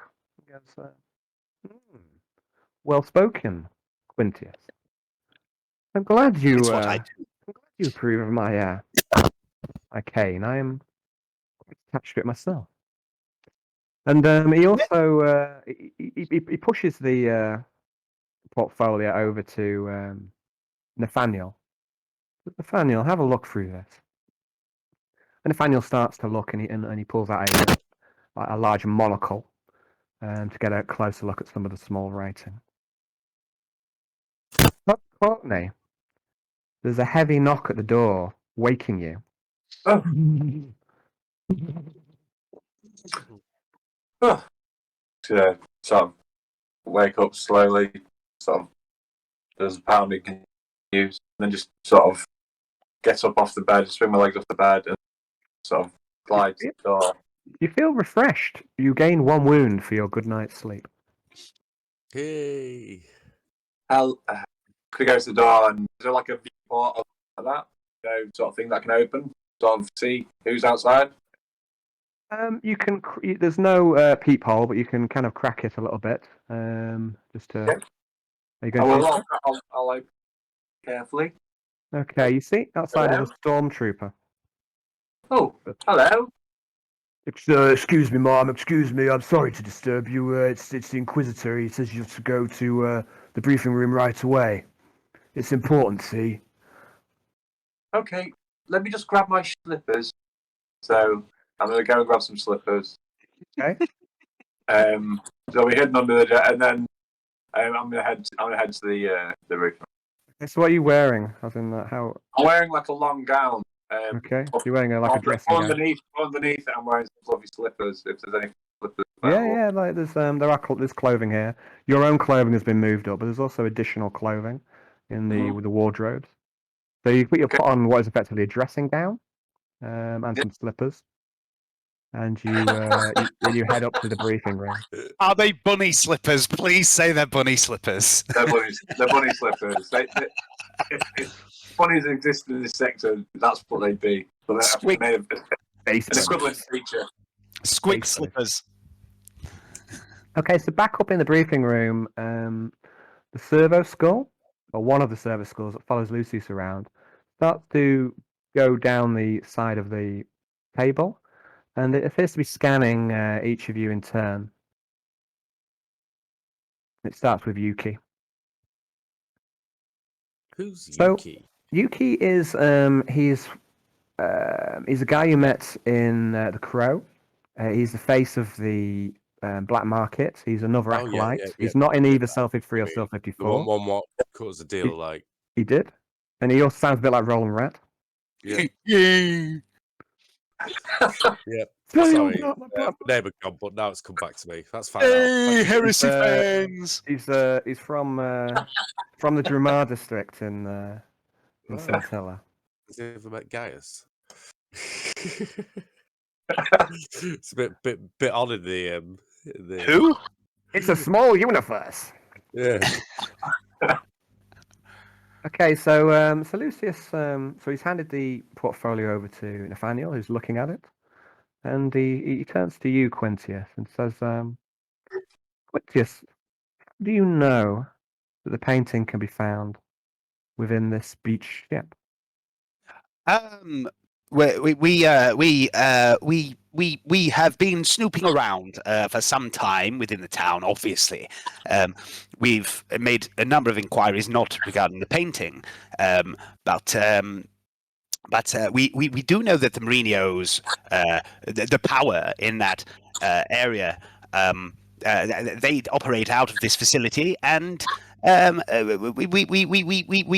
have reason to believe it. Jan, step in anytime you're ready. We have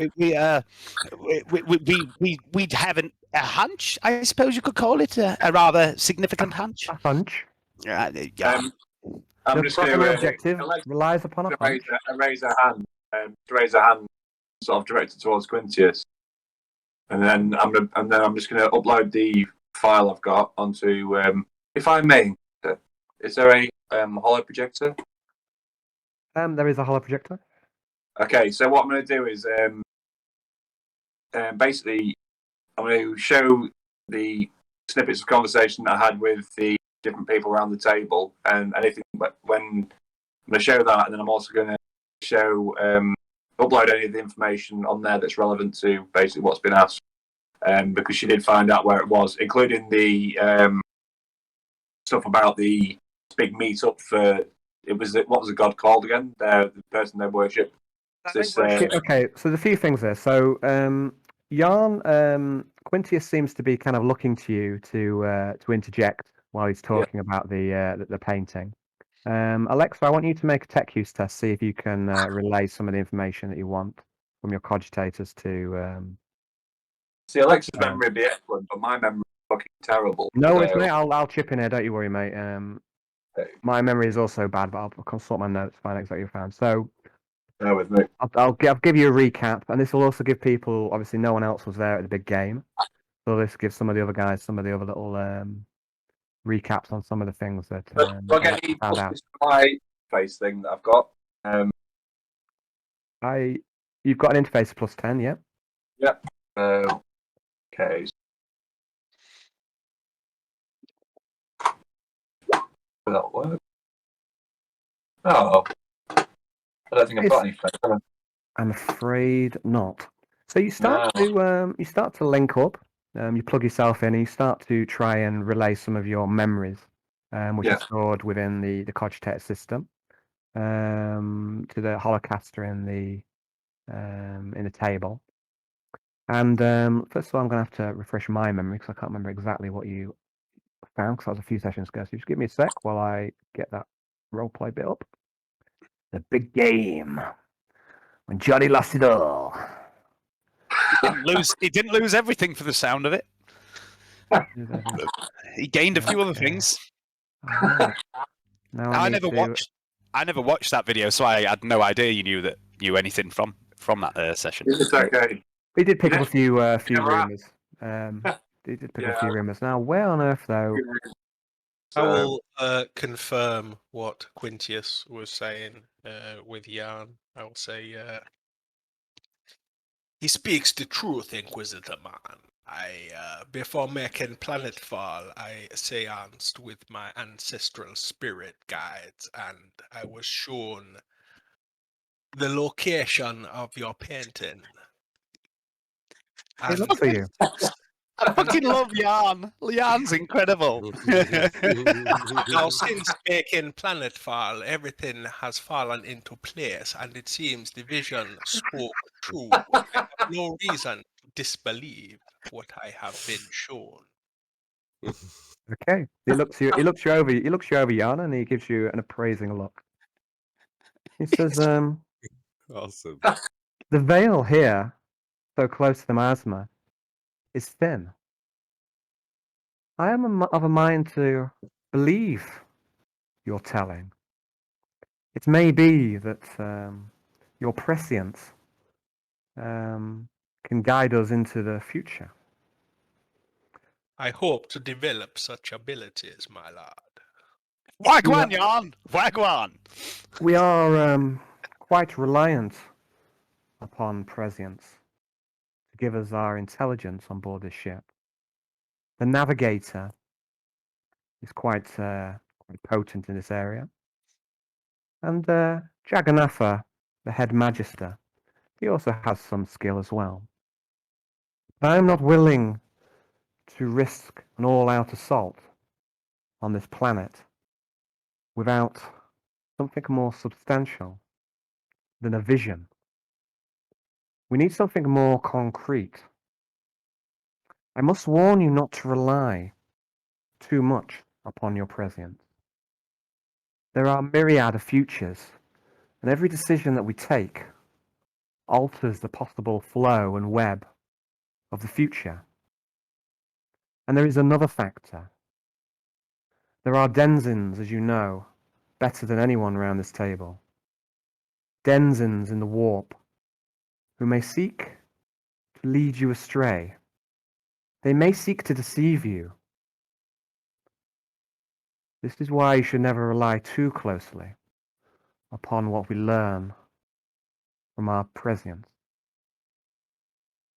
However, I'm of a mind to believe that this is where the painting is held, and we should focus our attentions upon it. So, Alexa, you start to get you get your holocasting going, and everyone around the table you can see a smoky room surrounded with there's five people, 5 players around, and they all seem to be playing cards. There's big stacks of chips being exchanged this way and that way. But Alexa, you're struggling to get to play exactly how you want. You're not quite sure why. Yeah. But I think it's. I'm gonna say it's. I think it's because my head's a bit scrambled still from the link up with the ship, and I'm on a bit of a tech come down. I think I'll attribute it to that. It's a very logical explanation. Yeah. But what you do recall, and let's have a look. Where are we going to go? Just give me one moment. So there were a few conversations between the players. There was the Crookshank, the governor of the town. There was one of the Marinos there, Lim Marino, and there was a slave trader who go by the name of Tony. He won it all. He certainly won your chips, that's for sure. Yeah. And then there was the smartly dressed Jacob Lynch, the owner of the casino itself. And you're struggling to get all the bits of information that you want from here. But what you do recall, and what you do manage to convey to the rest of the party, is that the Marinos, they have some sort of harvest festival, and there was some sort of joviality around the table, that they all get drunk and they dance naked around a golden idol. But yeah, there's a harvest festival, and it's been held at Grimsport. And you heard that Reptile Marino was going to be heading to this Grimsport, and you also heard that he had a private collection of interesting items. So you didn't have any confirmation that the painting was in any location, but you did hear that that this Reptile Marino is a collector, and you did hear that he was heading to Grimsport for the next month for the Harvest Festival. And you managed to get fragments of this. It's a bit jittering, but then at the end of the recording, you see Alexa throwing all the chips into the middle, and Tony McGee flipping over a pair of cards, including the Joker, and then he rustles in all the chips, and Alexa is left there with nothing, and then the recording ends.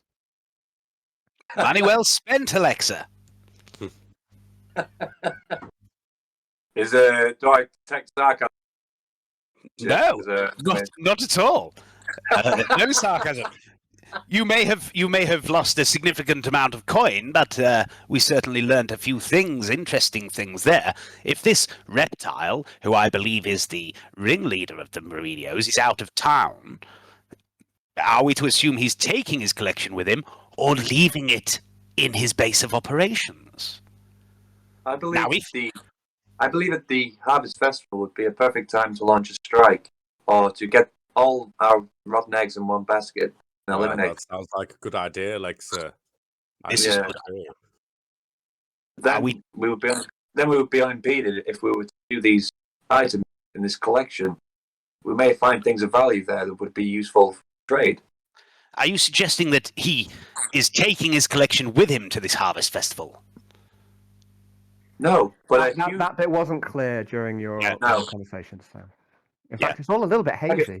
Negative. A huge golden idol could be melted down and sold as ingot. So, if he's going to the Harvest Festival, surely, as the leader of this particular criminal family, he will be taking significant protection, yes? Indeed. That would mean that his base of operations would be significantly less well guarded than it is currently. Perhaps we can strike in two places at once. Once at the base to get the painting, and also at the Harvest Festival. Or perhaps even as he is en route to the Harvest Festival. Traveling, surely he would be vulnerable.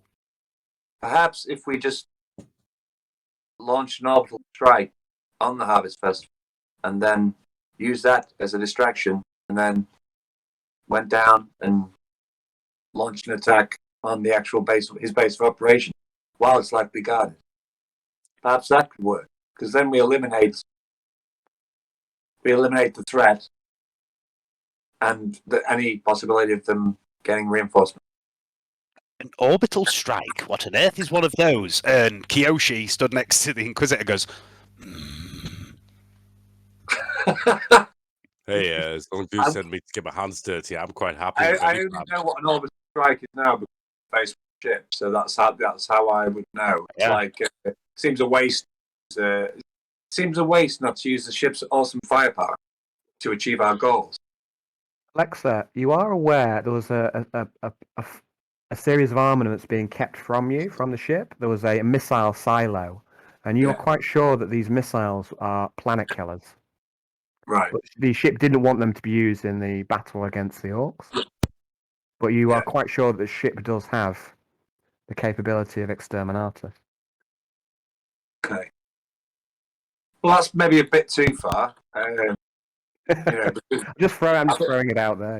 We don't want to risk destroying the entire planet because that might be our character, surely if it can do exterminatus, it can use other weapons to hit the planet. So the Malevolence has a huge, a formidable battery of weaponry, more so than most warships. Yes, it's got Quintius on board. What's that? Yeah, they have bombers. They have gunships to deploy troops. Has a significant amount of weaponry. Belusi speaks up and he says, "Yes, we have formidable firepower here, but I will not squander it. We need to make sure that we know where the painting is before we unleash our attack. And that is why I've sent you down, Acolytes, rather than a military attack. I need you to use your base of operations and your profile that you've established. I need you to find out for sure where the painting is. Perhaps one of these Merinos or even this reptile character can be captured and interrogated, find out more information." Well, we have encountered a few of them. There was a young man who came bothering us for money. There was a few on that boat, if you remember, gentlemen and Miss Alexa, out on the river. I think we could quite easily capture one of them. They didn't look like much, as long as we could get them alone. Let's make them squeal. Alternatively, of course, we could somehow sneak someone into the base of operations to have a look for them. No, that's a terrible idea. I'm gonna look over at Quentin says this and just say, perhaps what we need, Top Gun actor like yourself for this task. Oh, I mean, I'd love to, Alexa, but it sounds to me like excellent. That's settled. No, Yeah. I mean, Wouldn't you agree? I always thought like it wouldn't be easy just to take the boat off them, disguise two people with the same sort of build as other people, put us in binds, and then take us to the camp and then explode and blast away in there. You know, ha! That's how I roll. Arnold's plan sounds good. With some air cover, we could. Well, no. I say we could do this by ourselves. To be fair, maybe with all of us it would be even easier. But I feel like this is our apple, and we should bite it ourselves. How We about could do this combination? as commando units, you know, that's what we are. How Let's about work combination of together. these ideas? We grab one of the Merinos, pump him for information, find out for definite that the painting's there, and then enact Arnold's plan to get ourselves in to the compound. There are rumors that it's got some heavy weaponry. Perhaps those that go in undercover, so to speak, could disable the heavy weaponry and allow an easier advance for any further elements of attack. At this moment, as Quentin is saying this, the image is dancing with dot car flashes up on the screen. He's just dancing around, and then it flicks to him passing out at the table, and then it just goes off. I was feeling a little under the weather that day, Inquisitor. And, Well, the young lady was very, very forthcoming in serious information that I pumped her for. That I gained from her. Poor choice of words. I do apologize. He looks at you and says, that I did say to ingratiate yourselves with the locals. I have, Inquisitor. Oh, I have. An audio recording of Quintius and her at it in the next room, which I had no choice but to make. That's going to come up as well. Back up to the mission on the boat. Alexa, please, if we can stay on the topic. You'd be Yes, fine. to add for the capture mission. You know that little smeg who come round. What is his name? The little weasel chap. Wesley. Weasel Wesley, yes. Can I get a Wesley, picture of I Fox? think 'Cause I was- if we could get him, pump him for information, get him to with his boatman to have them, and then we take him, and then we could just blast him away as soon as we get into port without getting shot by that big gun, kill his boatman, and then carry on and get the painting. I think that's probably the best way. The only problem is, Right, Arnold, right, we have get it. no idea what the defenses inside the facility are. We could be vastly outnumbered. Well, what I was going to use, have a corpse shield. The people who just kill you just pick up and hold in front of you like a little corpse shield. Alexa, do That's you what I was recall? going to do. Do you recall what the defenses of the ship, as it's called? I forgot the name of the ship. The Victorious is what The it's called. Victorious. Do you recall the defenses of the Victorious at all? I No, thought because the only that's thing never to worry about was the big gun on top. been discussed or explained. Yeah, so Yeah. that was not We don't discussed in know, the card not- game. I don't think any of you have got anything concrete there, and none of No, you have nothing gone and scouted it out either. So I don't think you've got much to go on other than it's well defended. You got We some could, information from Gumbo, who told you it's well defended, and he mentioned something. You mentioned that they had dogs and traps, and also he mentioned something called fatties, which you're not quite sure about. Yeah, I But, remember that. but yeah, apart from generalisms about it being well defended, you don't have anything concrete, just troop numbers. Okay, So maybe it might be worth a reconnaissance. Yeah, I, well- We'll Yeah. relay that to the Inquisitor then, that we know that it's heavily defended, blah, blah, blah. Okay, and the Inquisitor says, I doubt that these Hicks could stand the full might of the malevolence to be brought upon them. But as I say, we need something more concrete before we can bring our firepower to bear. And surely you don't wish to obliterate this vessel from orbit. Your prize would surely be destroyed in such a attack. Exactly right. But we have much more subtle tools here. Needless to say, Maybe a few, that's a few gunships full of stormtroopers. I suspect we'll make short work of these primitives. Indeed, they are primitive as well, Inquisitor. Most of them, they can't even read, from what I can gather. So, and as for yourselves, so it sounds like the primary mission, you've been making some good progress there. And you familiarize yourself with the port and maybe just got yourself a base of operations? What Yes. progress on that, do you say? You have a Well, few areas to... yes, we need to choose a permanent base. At the moment, the inn we're in, I don't think it's entirely secure. We have to be careful what we say. I did say about just moving to the farmstead we'd liberated because we know the owner wasn't coming back for at least a year. The And problem, of it's course, sort with of that... insane. The problem, of course, with that was that the owner was a debtor who has since been arrested, and we can assume that any property of his will be seized by said it those who he wasn't. owes money He to. said it wasn't. He said it wasn't at the time. Who did? Who said what? Sorry. At the time, he made it perfectly clear that it's his, even if it goes to jail. Not by Yeah, I'm solicitor. not sure on that one. I'm not sure. I'd have to check. But either way, it doesn't matter who comes because they'll just end up buried in the pit traps with anything else what comes. So that's the option we have. We take the farm, we make it ours. We can grow some food. Yeah, and then also sell that into the meat market.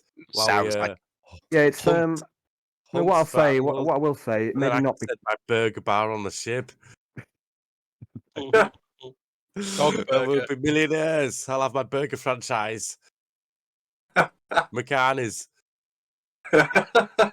Yeah, what I was going to say was it's maybe not clear whether the farmstead even belongs to this guy or whether he's just a squatter in himself. So who knows? I mean, you're not quite clear on But property what law. I'm actually in the saying, that does not matter in Arnie's head. We take it; it's ours. You know. Okay. Oh, look! These guys have come to look at these boats. Oh, we've got a free boat. You know.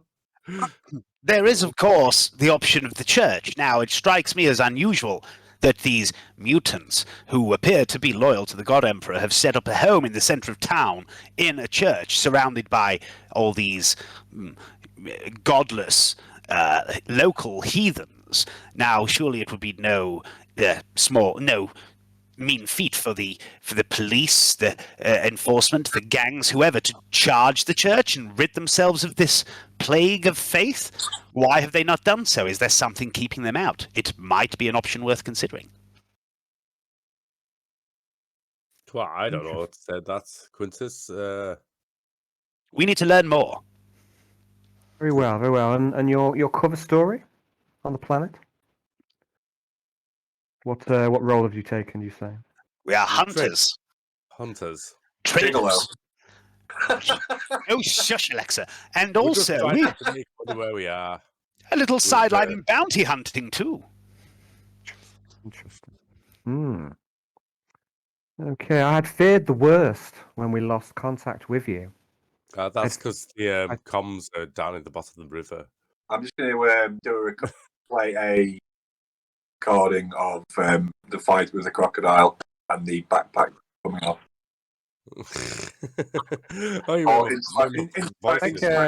Make a tech use test. Make a tech use test. See if you can relay this information.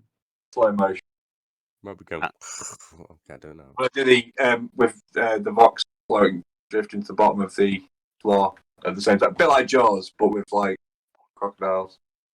Yeah, a tech use test, please, buddy. Okay. Oh. Yeah, you're struggling. You're not quite sure what it is. Maybe it is the come down from the ship, or maybe that your recording just isn't completely compatible with his holocaster, but you can only seem to get glimpses and glimmers. And you get a full-on close-up view, something that's stuck in your memory quite clearly, is a crocodile trying to savage you and coming and attacking you. Oh, we lost Johnny for a sec. Let's. Are you still with us, mate? Yeah, you know, with mate. We'll wait till you come back. Unfortunately, Inquisitor, the Vox, along with a few other items of equipment, was lost in a river during one of our hunting expeditions.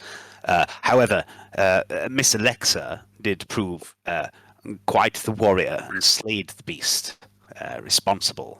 We did intend to try and retrieve this equipment, but time constraints, etc. I'm sure you understand.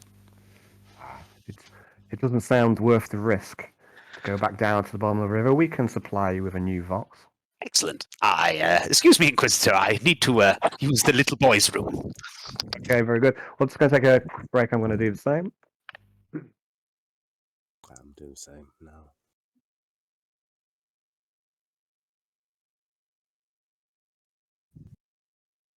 Ah. Alexa's circuits are scrambled tonight. No good rolls yet.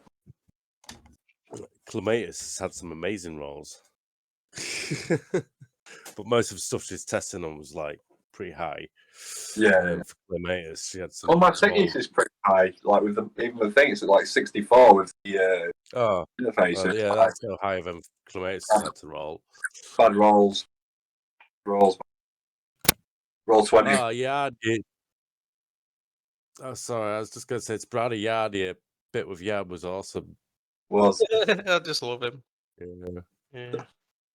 Just Yeah. wait, mate. Wait till I get the old size sword, and bitch is gonna start getting fucked up bad. Yeah, bad. Because I've got like I've got +6 on my +6 bonus from my willpower. It's nearly 60, and then that's doubled for damage and armor penetration. So that's awesome. yeah. Wow. Oh, and it's rending as well. So it's Jedi. 2d10, pick the best, +12, Jedi. -12. It's gonna be Very cool. Is it time for your power spike now, Brownie? Nearly. Well, yeah, I think it is, to be honest. I'll have enough to get Psi level 3, so that's when it starts. Hopefully get a Psi. Yeah. It's a lot of fun when you finally get past the minor powers and into the major powers, and then that's when Psycho starts to kind of outclass some of the other. It's not as much fun for the GM at times when you're like, shit! They can Serial see, nightmare. Alan they has can see what into used my psych- NPC's plans. Yeah. Alan could use psychic powers in the worst possible way for anybody. Try not Use to of totally the- abuse that. I hope you've realised, Dave. Yeah, I think I'm reasonably okay. Yeah, I do see it from the other side as well. So You've been very restrained with them, and also I've I realised the didn't know if I was potential of them. restrained. I've realised the potential for them, and so what I've done is I've laid like ways to circumvent your psychic powers, and also if you do them at the right time and get the right rolls, I've laid some really juicy little things for you to discover. Mhm. You know, basically things that can rip the plot of whatever mission you're on right open if you pick the right person. So you know, there's a reward for being able to do it, but also I've purposefully limited when you can. Yeah. So cool. So right, Courtney, you enter the briefing room. Everyone sees her. She's wearing a dressing gown and some kind of fluffy slippers, which I'm not quite sure what creature it is, but she's certainly not dressed in combat attire anymore. I'm going to add Courtney onto the map. I don't know why, but I was expecting her token to actually have slippers. Lucius looks across at Courtney and he says, "Very good of you to join us, Courtney. Please." I was going to lean into Arnold and go, My apologies, Inquisitor. I was having sleep. let's lean into Arnold and say, I used to have a dressing gown just like that. What did you say? Sorry, what did you say to Lucius? You said you were having a sleep. Did you say? I was resting. Are you 'Cause, resting? I was resting. The loud noises coming from the ship. They eased me into a gentle Gentle sleep. You've been asleep this entire time. Yeah, what did I miss? Nothing much, Courtney. Please take a seat. We were just discussing the missions. Oh, At this thank you. point, Thank you.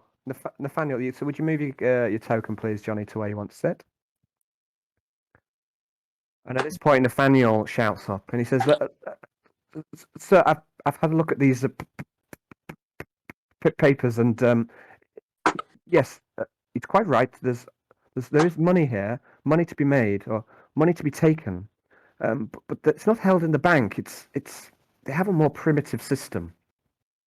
It seems that these legal papers allow the other party to claim the money, and the legal documents are sealed, it would appear, with a ring." Lucius goes, yes, how quaint. Is that?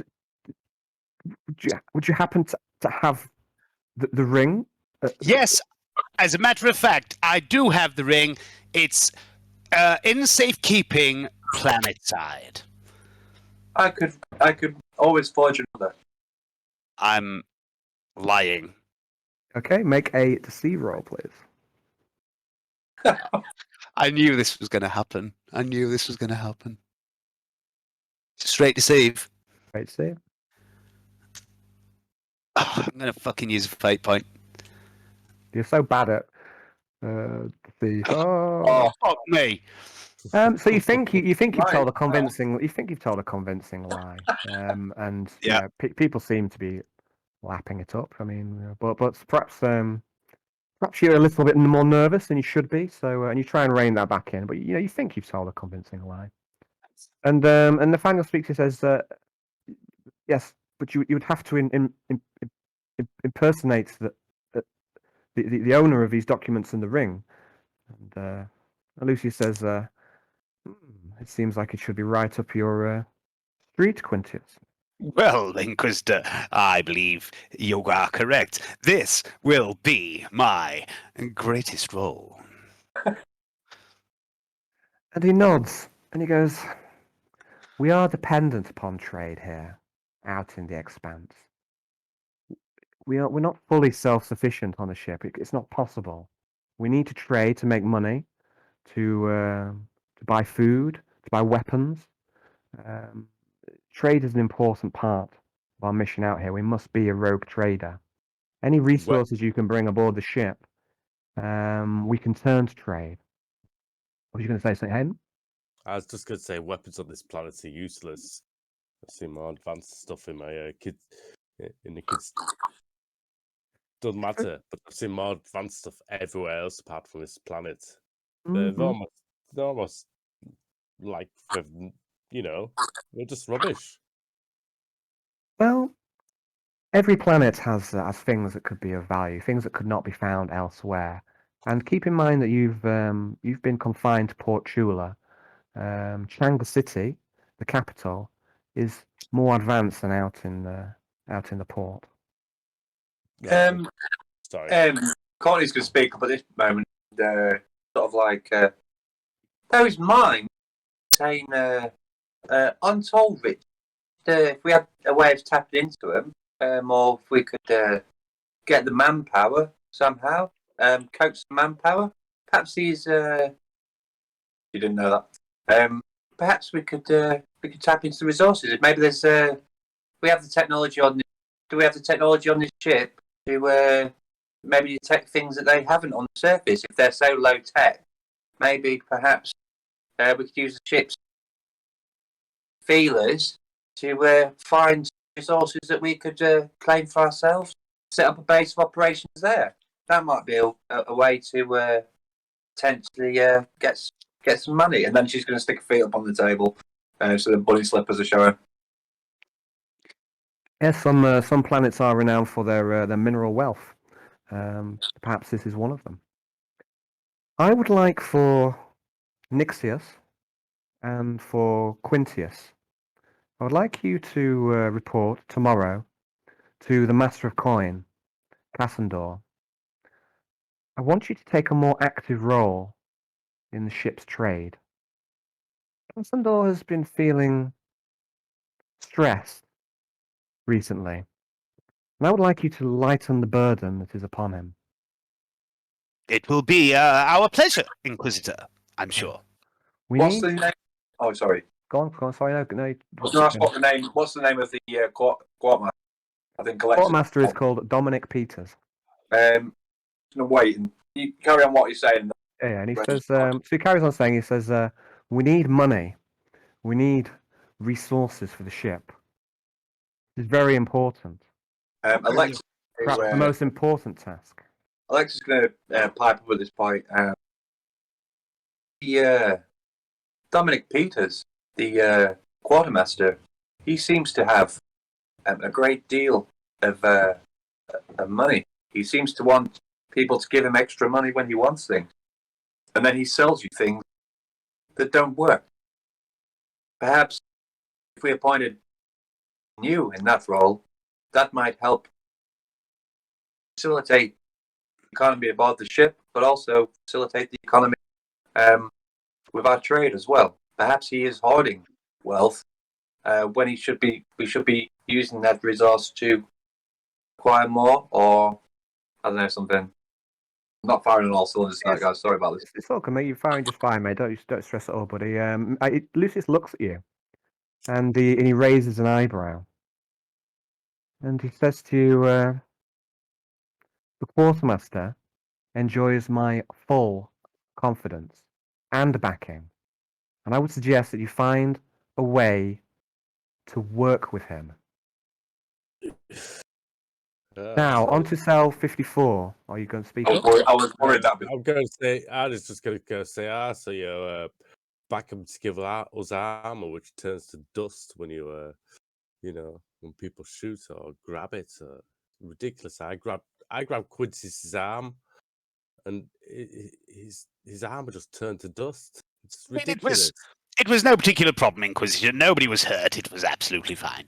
Yeah, it's ridiculous. Man's a con artist. It's this close to the miasma. Our resources can sometimes be corrupted. Perhaps that's all it was. Yes, I I'm suggest you find a way to work with him. Now, on to cell 54. Let us speak of your mission. That man gonna go missing. You mark my words. If Lucius hears you, which he almost certainly has, he doesn't respond to that. So then, cell 54, let us talk of your mission. I can see that your mission was clearly a success, for you have retrieved my lost acolyte. And he types something into his data slate.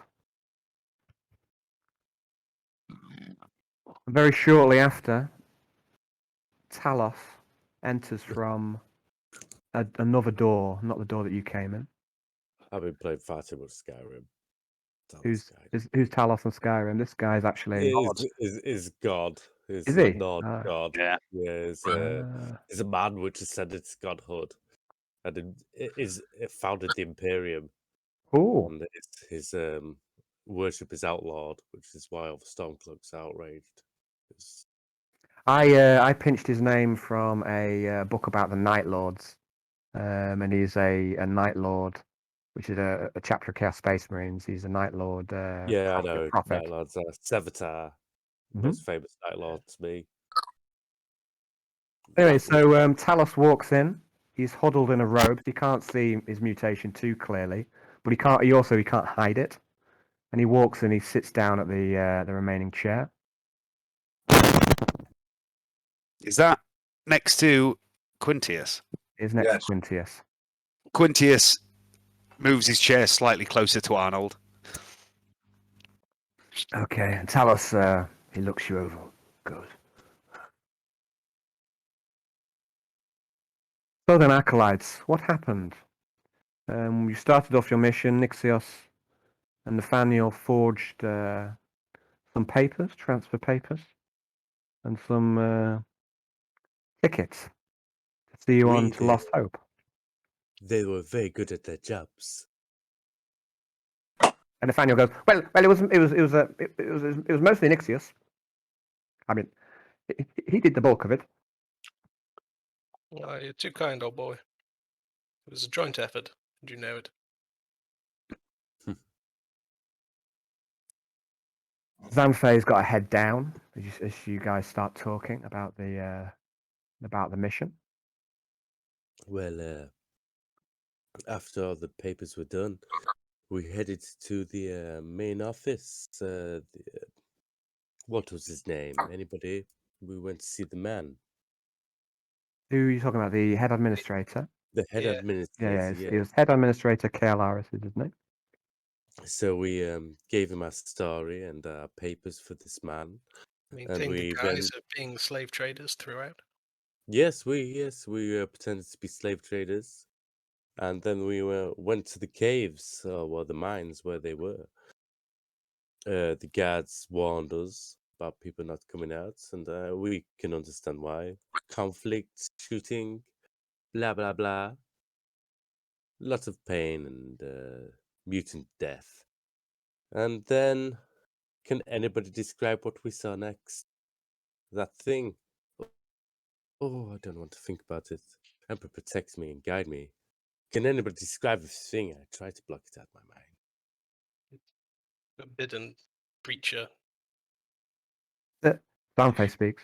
There was an aberration, a monster, a demon in the depth. Yes, lots of eyes. Yes, But you recovered. we only managed to prevail thanks to a Xenos rifle I've had procured for a number of years now. Lucius says, sometimes, as agents of the Inquisition, we must make use of the prescribed Xenos technology for the greater good of the Imperium. Indeed, sir. And you successfully recovered Talos. Talos goes, Yes, there were no other survivors. Courtney's just going to sort of look shiftily around.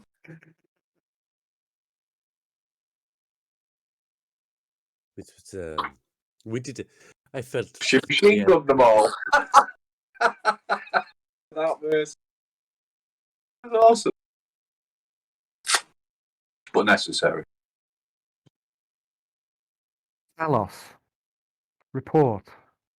What happened on the planet? What happened all those years ago? Talos looks up and he looks at Lucia. Our mission seemed to proceed with success.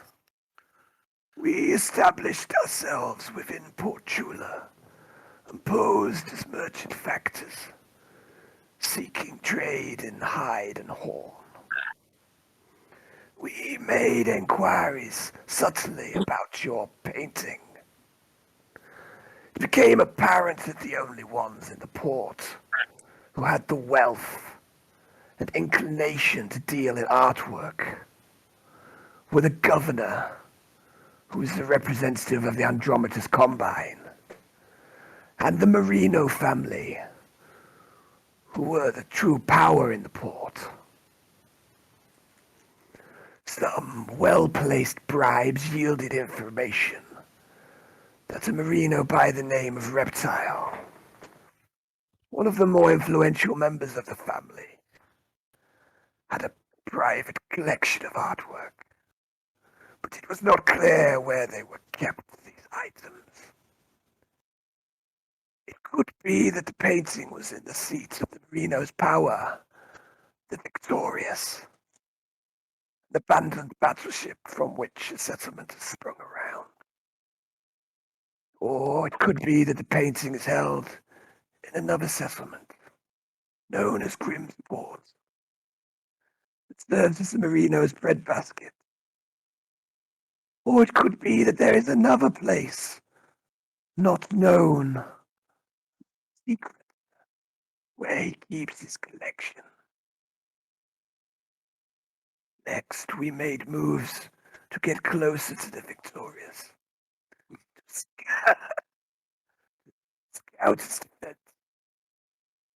take perhaps a captive. See if we could interrogate them for more useful specifics. It was necessary to hire guides. Journeying into the bayou is fraught with danger.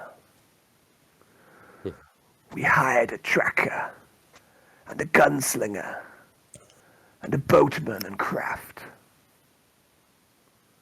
We were betrayed. The gunslinger sold us out to the Merinos and led us into an ambush. They came at us with impressive firepower, high explosives, heavy weaponry, and Xenos rifles. They also used dogs to distract and terrorize us. The Merinos are much better armed than their backwater nature suggests. Many of them were powerful mutants. Most of us were slaughtered in minutes. Lucia had her throat ripped out by a hound before my very eyes. And Neris was shot in the back by the damned gunslinger. I was knocked unconscious in the explosion and captured. Leng was another survivor. The Merinos looted our equipment and sold us into slavery. I spent then, 6 years? 7? Doing hard labor in that damned cobalt mine. Some think that deep under the mountains gives you protection from the corruption of the Miasma, but it isn't true. The taint is worse down there. It was there that my flesh started to change and I became this abomination. But there were worse things down there in the chasms below the earth. There were worse things than the taint of mutation. Down in the depths was Mother. So tell me, Lucius, I have had much time to think on this as I toiled with pickaxe in hand. What possible good could come from this painting that you have sacrificed my whole cell of Acolytes and damned me to a mutant's life lost from the Emperor's solace? How could a painting be worth so much cost? How dare you take so much from me? Talos seems to be getting worked up into a fervor. There's a surge of emotion left suppressed from his years in the mine all coming out in a rush. Really cool. I am sorry, Talos, truly, for what you have lost. And I am sure that my words can give you no comfort. This whole region of space represents a grave risk to the Imperium. The miasma grows larger each passing year. The growth of the rift is exponential. If we cannot find a way to close the warp rift for good, then it will continue to grow and grow until the miasma covers everything. There would be no difference between the material realm and the warp itself. The Imperium will become a new realm of chaos. My studies indicate that this artifact, this painting, is the key to controlling the miasma. I ask that you trust me, as you trusted me before. I know that I have no right to ask you this, but I need every resource at my disposal to bring about this task. You are a valuable asset to me, despite the damage to your spirit and body that you have suffered. It is no shame to have been corrupted by proximity to this place. I ask that you serve me once again. And if you decide not, we shall put you aground on any planet of your choosing. Talos seems furious, but he doesn't answer straight away. What choice do I have?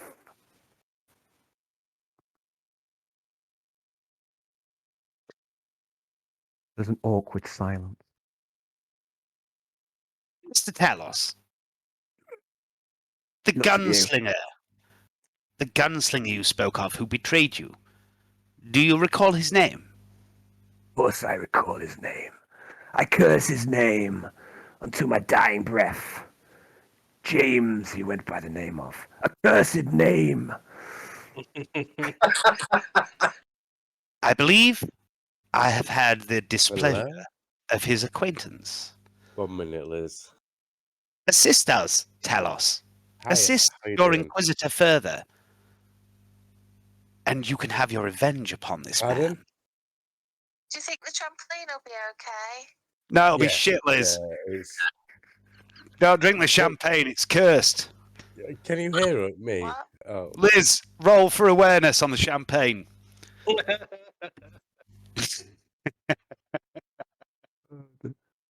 think it was the trampoline.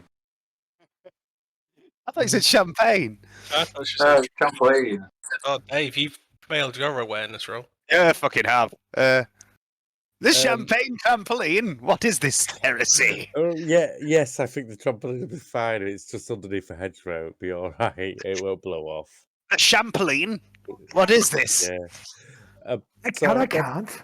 Dave, give me 1 second here. Yeah, I've got my headphones on. Dave's speaking to me at the same time. He's trying to put you off, isn't he? I'm taking them off. Oh. Well, that was too good there. I'm gonna have to mute Hayden for a second. Correctly. Oh, that's better. Yes. Better on mute, Hayden. I'm sorry, man. That's crackly mic. Oh dear, that was too good. That's probably the highlight of my rope. All right. Love you. I love you too. Bye. Bye. Bye. Bye. Love you. Get the Really? champagne trampoline out. It's going to be a wild night. I know. Well, If it blows away, off the it has been at the back door before. I'll be from the honest. back garden. A champagne like trampoline. You've got to open the door that the trampoline says. Like, what the fuck on its side blows down the garden? So, A, sh- yeah. a champagne trampoline sounds right up Quintus's street. Oh, Sounds like something Oasis would sing about. The champagne trampoline in the garden. Anyway, where were we? Oh, yeah, we've just had an awkward silence. Talos has just said, "What choice do I have?" And there's an awkward silence around the table. And then you were like talking to him about Revenge. Revenge on James. Yeah. James Jameson, was it? James Johnson. James Johnson, that's it. And Talos goes, "Revenge, yes. This is pleasing to me." Yes, I have met Mr. Johnson. I believe, however, that he may perhaps hail from Scintilla, gunmetal, if I'm not mistaken by his accent. How do you suppose he got here? Lucius goes, "He must be one of spine breakers."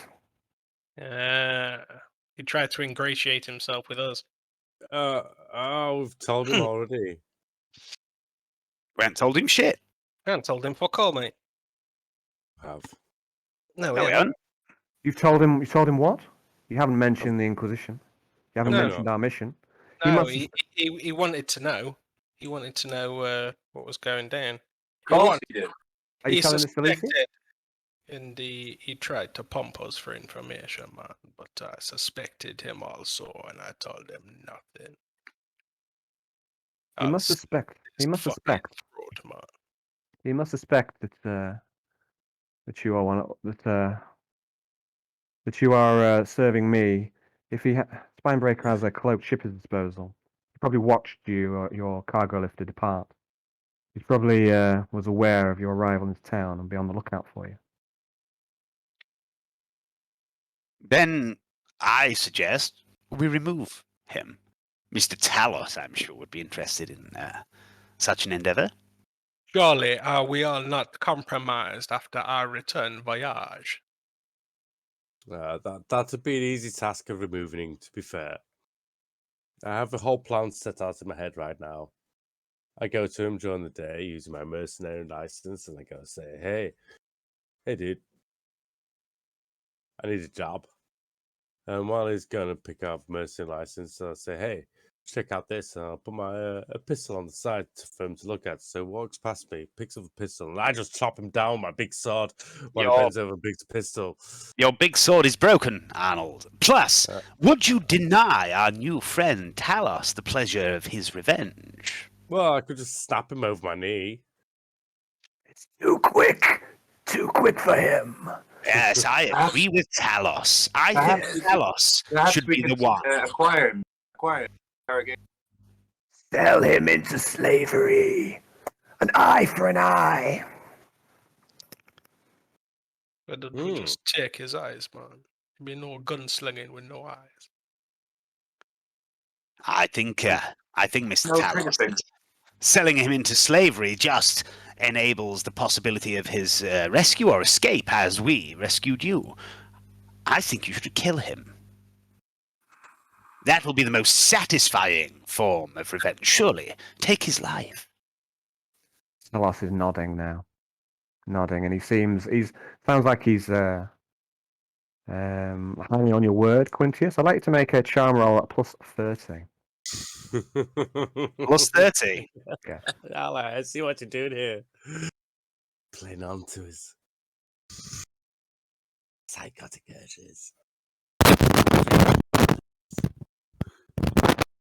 What I'm doing is making sure that if he dies, we don't get the blame. Oh, fuck off. My rolls tonight have been terrible. So, man. They are pretty shocking, that one. You still, I don't know, do you still have a fate point? Let's have a look. I've you've used used one, I believe. 2. I used 2. Did you? I've used 2 tonight. On Hey the... then, buddy, Mike's causing a bit of, I don't know, it's catching on. When it catches, it makes a right racket. There we go. I used one on a charm roll and a deceive roll earlier. Thank you for paying more attention than I do. So, so he turns it. GM roll. Make a deceive roll to the GM. It's far too easy to deceive me, guys. So, he turns around and looks at you and he says, "Who are you to tell me how I will take my vengeance? It's too quick for him. Too quick." I think we should maybe get him and then torture him a bit. You know, put a thumb screws on him like that. You know what I mean? And then when I say thumb screws, for some reason, I'm just going to twiddle one of the bunny ears on Slipper. I agree with Miss Courtney over there. It's a good idea. We could get information from him. I'm just suggesting that Talos should be the one to do it. He has a great desire for revenge. That's all. Lucy speaks up and says, "I am of a mind to keep your party just as it was when you returned to the planet. Assuming, of course, there is much of a planet to return to. We shall send a probe first and see what the orcs have done. We left them in place around the planet. I have a suspicion that they will not raid, or if they do, I suspect they won't tarry. But we'll have to wait and see." And as he says this, the door opens, and in walks someone you've seen before. It's the guy who gave you your first mission. It's the interrogator, Aaron Mattis. He's dressed in full carapace. He has fashioned skulls on the pauldrons, and he's a grizzled veteran. He's missing one ear. His face is a ruin of plasma scars, and he has a bionic eye on the same side as where his missing ear is. And he looks everyone over with his kind of dead eyes, and he says, "Sir, the Orc borders. Hold on a sec. Did they get wide with me, Skinner, you wee shite? The Orc borders have all been crushed, sir. I'm happy to report that engineering took an above-average toll. They barricaded engineering and they prepared a levee of molten metal to welcome our Orc friends with. When the orcs finally got in, they were met with molten steel. And after that, they were met with flamers. And Lucius nods and goes, good, excellent. So all the Xenos are gone? He goes, aye, so all the orcs have been removed from the ship. But there is wee little snotlings, as you warned. The ones that teleported over and infested several sections of the ship. Now, we took flamers to more accessible locations, and the servo skulls have found many packs of the little bastards deep in the nooks and crannies of the ship. I didn't know how we were going to root out the little fox. Lucy says, do you not concern yourself for now? Perhaps the technomancer can rustle something up. Or perhaps the acolytes can think of something. And then Aaron goes, I also heard reports that Sister Clematis defended the congregation of the Imperial Shrine. Dude, la ladder. It's only a little thing. La la. Lucius looks at Clematis and he goes, well done, sister. We need our spiritual guidance here, close to this corruption more than ever. Nobody was hurt, sir. We kept the orcs at bay. I do have one accolade, though. I shot one in the arm with a bolt pistol, and it went away. At this moment, Sister Xanthe speaks up, and she goes, Sir, I want to say something. I want to say that I'm no longer going to wield the gun. I want to be a healer. I don't want to fight anymore. I've decided to take an oath of pacifism. Kyoshi's gonna step in here. Okay. He's gonna stride towards Xanthe and say, Sister Xanthe, your skill with your knife and the pistol would perhaps be missed if it were no longer employed in the Emperor's service. You are a fine healer, a fine warrior too. You should reconsider. Please make a charm roll, Kyoshi. Had to try. You can do it. You can do it. Wait, what time are we on? 20 to 10? Yep. Is this some tactical use of fate points being It considered might here? be. Oh, Kyoshi is going to use his one and only fate point for that roll. Okay. Just for fun. Do it. Nope. No, he's just even more unlikable the second time round. She flinches as you speak to her. She says, "My mind is quite made up. My colleagues here have not told you the full truth, Lucius. When we were down in those mines, and we faced that demon, my spirit was not up to the task, and I turned my weapon on my allies. It is fortunate that I did not murder one or more of them. It is truly lucky that I did not kill Kyoshi." Lucius looks to you, Kyoshi.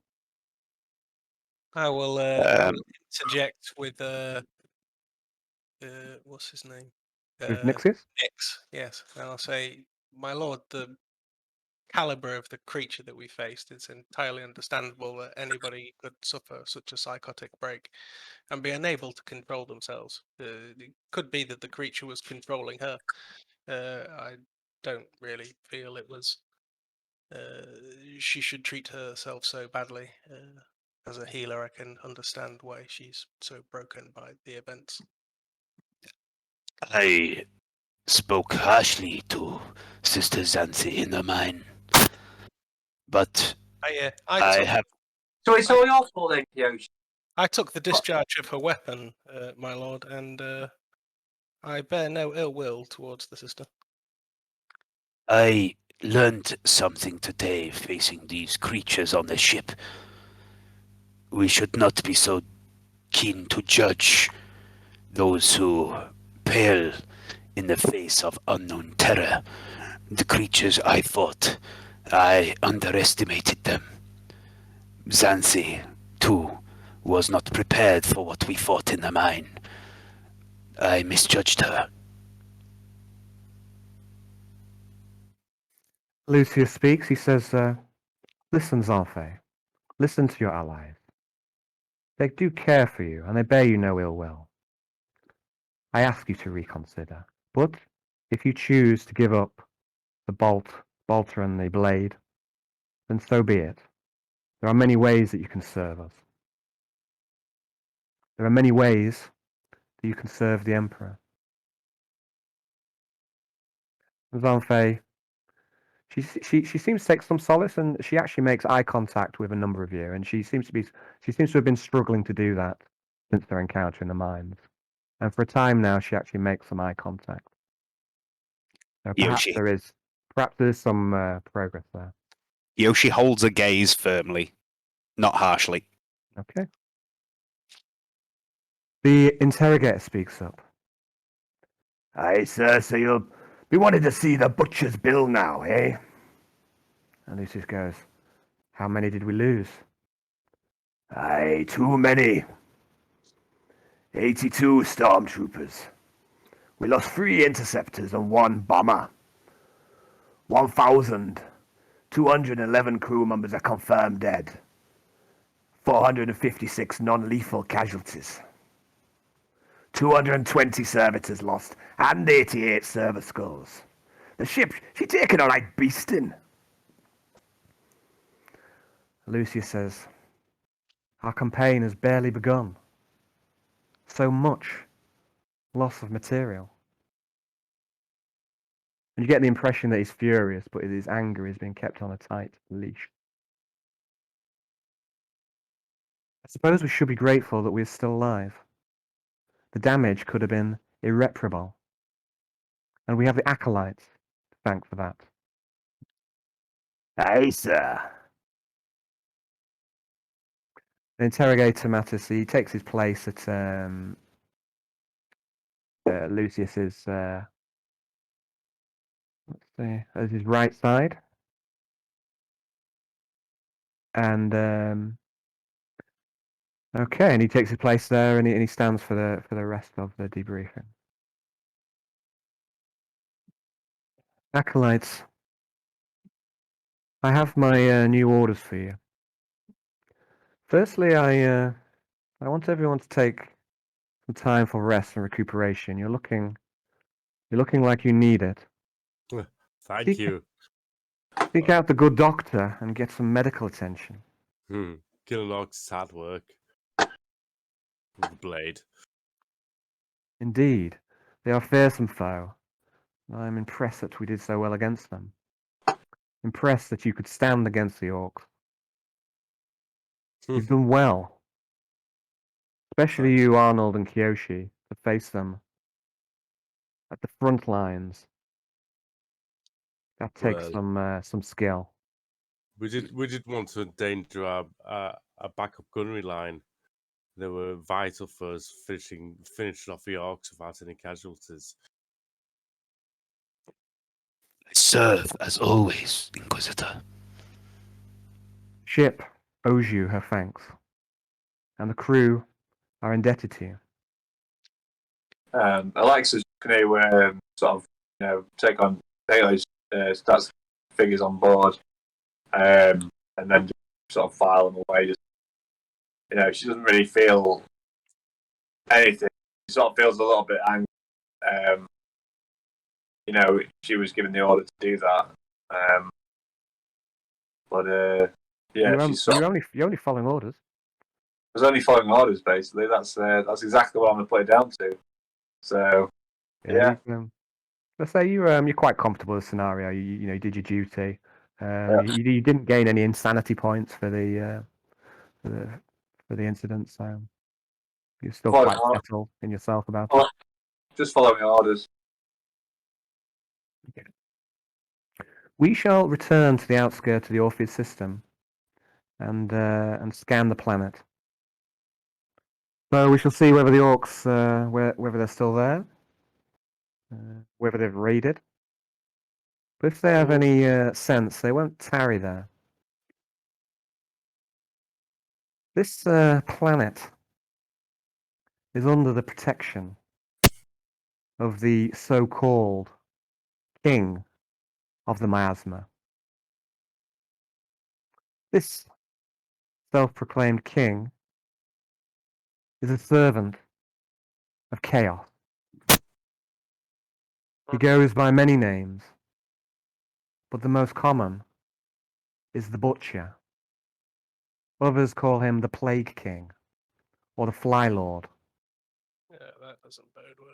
The planets under his banner turn to corruption and disease. He possesses a fleet and an army far in excess of our own.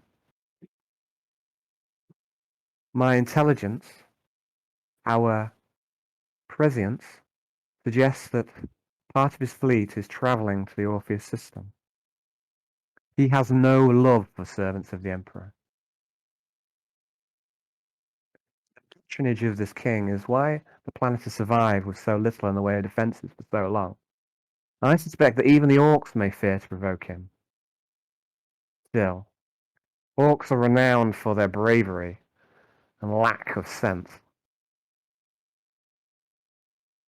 Once we have determined that it is safe to do so, I want you to travel back to Port Chula and resume your cover. We need to know for sure the location of this painting, and it seems that the Marinos have the key information that we require. We're sure that this reptile will know its location, but it may be that other high-ranking members of the family could know as well. Capture and interrogate this reptile or one of his lackeys and force him to tell you the location of the painting. If the painting is within this stronghold, known as the Victorious, then I shall deploy the stormtroopers to assault it. But I do not want to commit to an attack unless I have reliable intelligence. Jan, I understand that you've had a vision, and I am of a mind to believe that you had a true telling. But I cannot and will not commit my men to an attack based on your soothsaying alone. Prescience is a double-edged sword. Each one of our decisions can shape the future. It could be that your actions on the planet have already altered the outcome of your vision. So I ask that you move forward with this mission with haste. I have intelligence that suggests that I have intelligence that suggests that our presence in the Orphean system has not gone unnoticed. I believe that the ships from the Plague Fleet are already on their way. It is imperative that you complete your mission before these ships arrive. Yuki, I want you to go and see to the defrosting of the rest of your cell, Thiafix 7, at once. Yes, Inquisitor. It's been a very interesting meeting, and I've had a lot to say on the matter, but I've just kept myself to myself. Yay, Arbite fans! So Lucy says, "Very good, Yuki," and Yuki heads off. And Lucy says, "Jan, Courtney, do either of you have any skill with healing powers of the psionics?" A small amount, my lord, I've developed while being on the planet. Excellent. And he reaches into. Not really. You're not really sure what Yeah, you're saying. yeah. Lucy says, "Well, okay. I mean, you'd probably know if you knew." Suppose I would. So, no then. Lucius takes something from his pocket. It's it looks like a metal cylinder, perhaps the size of a forefinger, and he slides it over to Jan. It's a perfect cylinder. Looks really cleanly fashioned, and it looks like it's made of some silvery metal. It's illustrious. Is it not made of black metal? No, it's silvery. That's a Is shame. it? It's a shame, isn't it? He passes it over to you, Jan. Do you take it? Yeah, man. It feels cold to the touch. Lucius says, It's the trinket. I believe it is Xenos in origin, but do not let that concern you. If you use it as a focus, if you hold it in contact with your skin, while you use your healing powers, you should find them more effective. Perhaps, as I look around this table, it looks like your allies could use some healing now.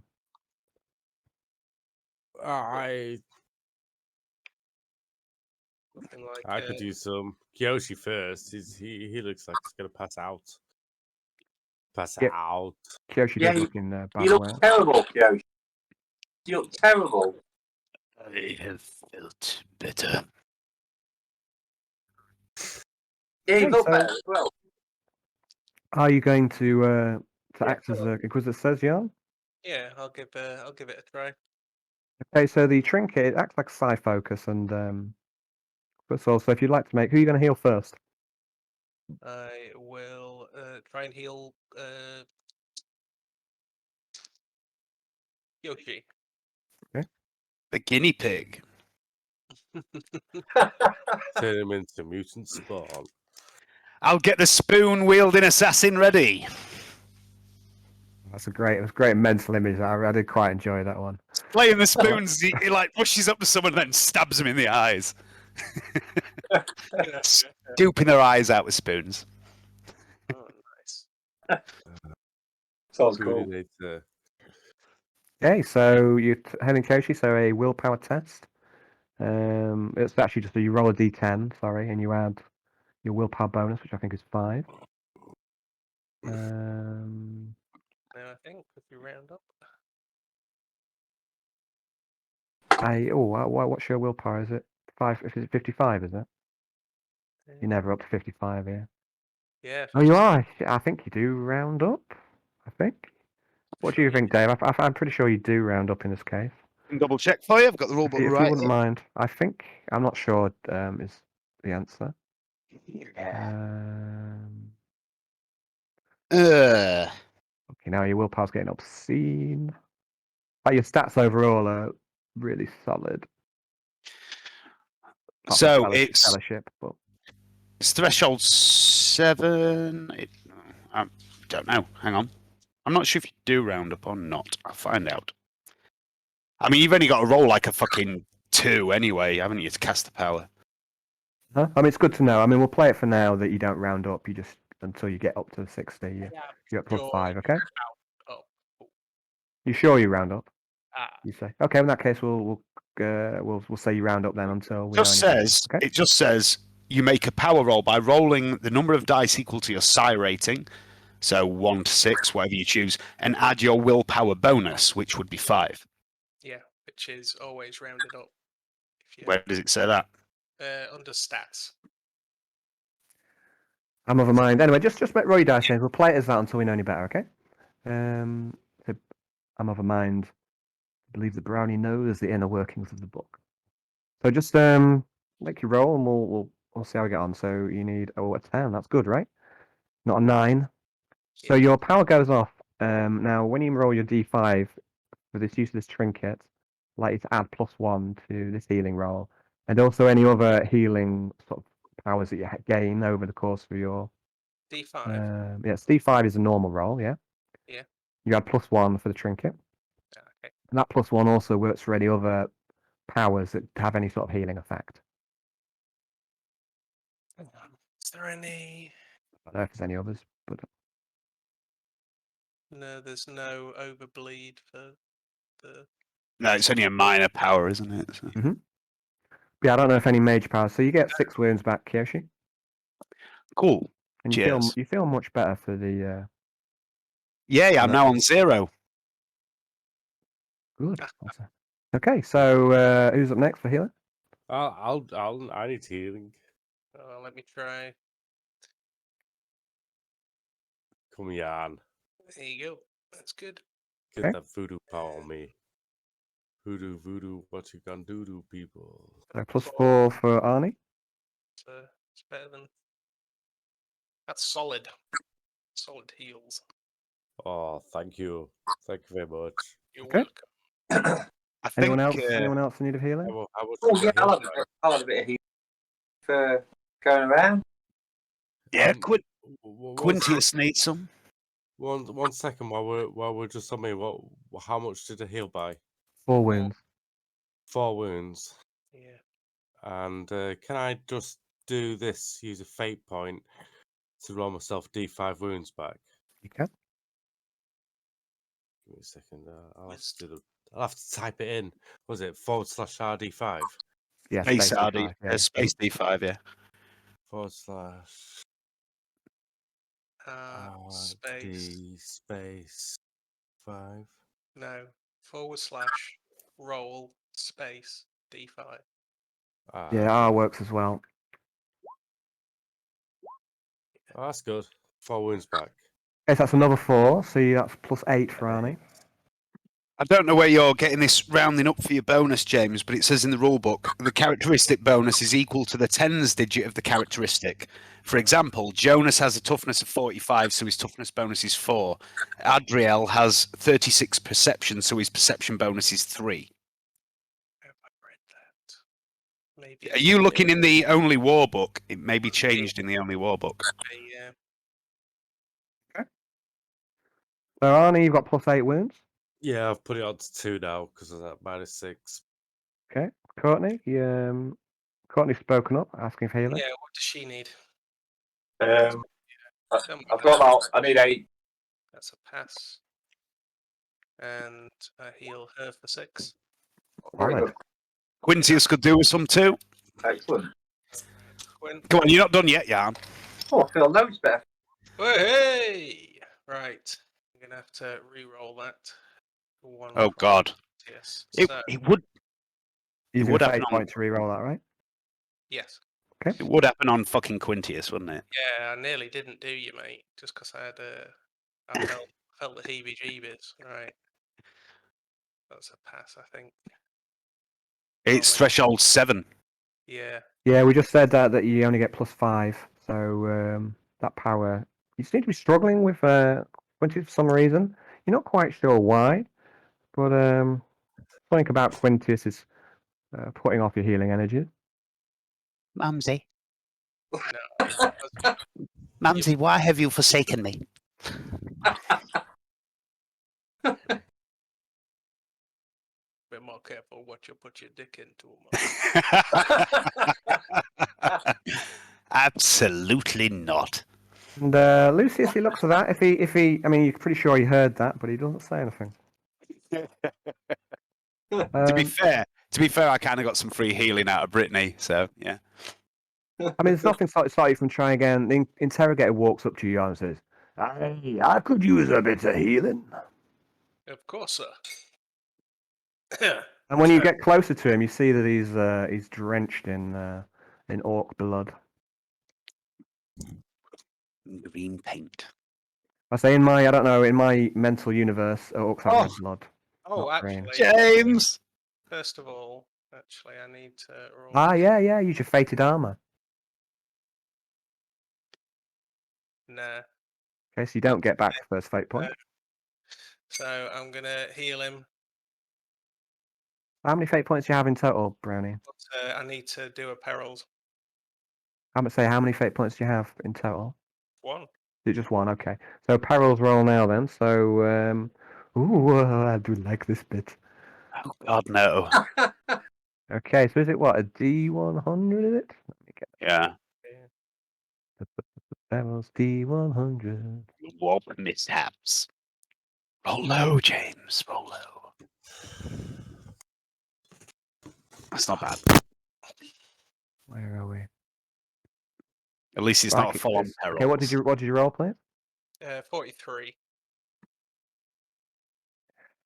Howling winds erupt around the Psyker, lifting him slightly into the air and forcing him and anyone in the room to make a easy +30 agility test or be knocked to the ground. Can we have an agility test for everyone? Yep. Well, Lucius keeps his feet. I sat down.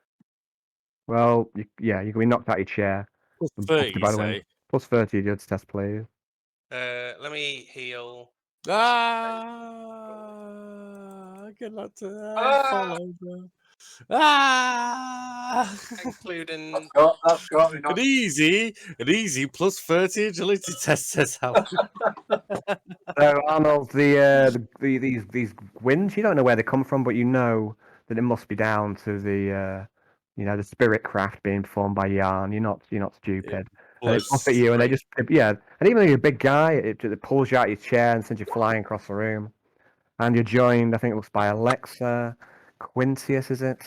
We've got people stopping like flies. So No, Courtney Nicole. went flying. Courtney went Wait, flying. I'll do Clematis. Sorry, I haven't done Clematis. Come on, Clematis. You can do it.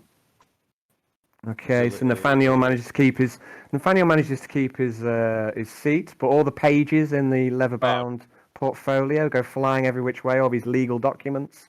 Clematis starts playing, doing twirls, just enjoying herself while the wind's blowing around her. Oh, you're not totally at ease. You're not totally at ease because there is something unnatural. You think perhaps about psychics. I mean, I feel like the Emperor's protecting me while everybody's flying around the room now. cool. Okay, right. So a chaos ensues. The servo skulls are flown off into the walls and back against the walls, and then Yep. people finally start to get up. The winds subside, and Lucy says, "That's enough for use of psychics for the time being." Yes, I think that's quite enough.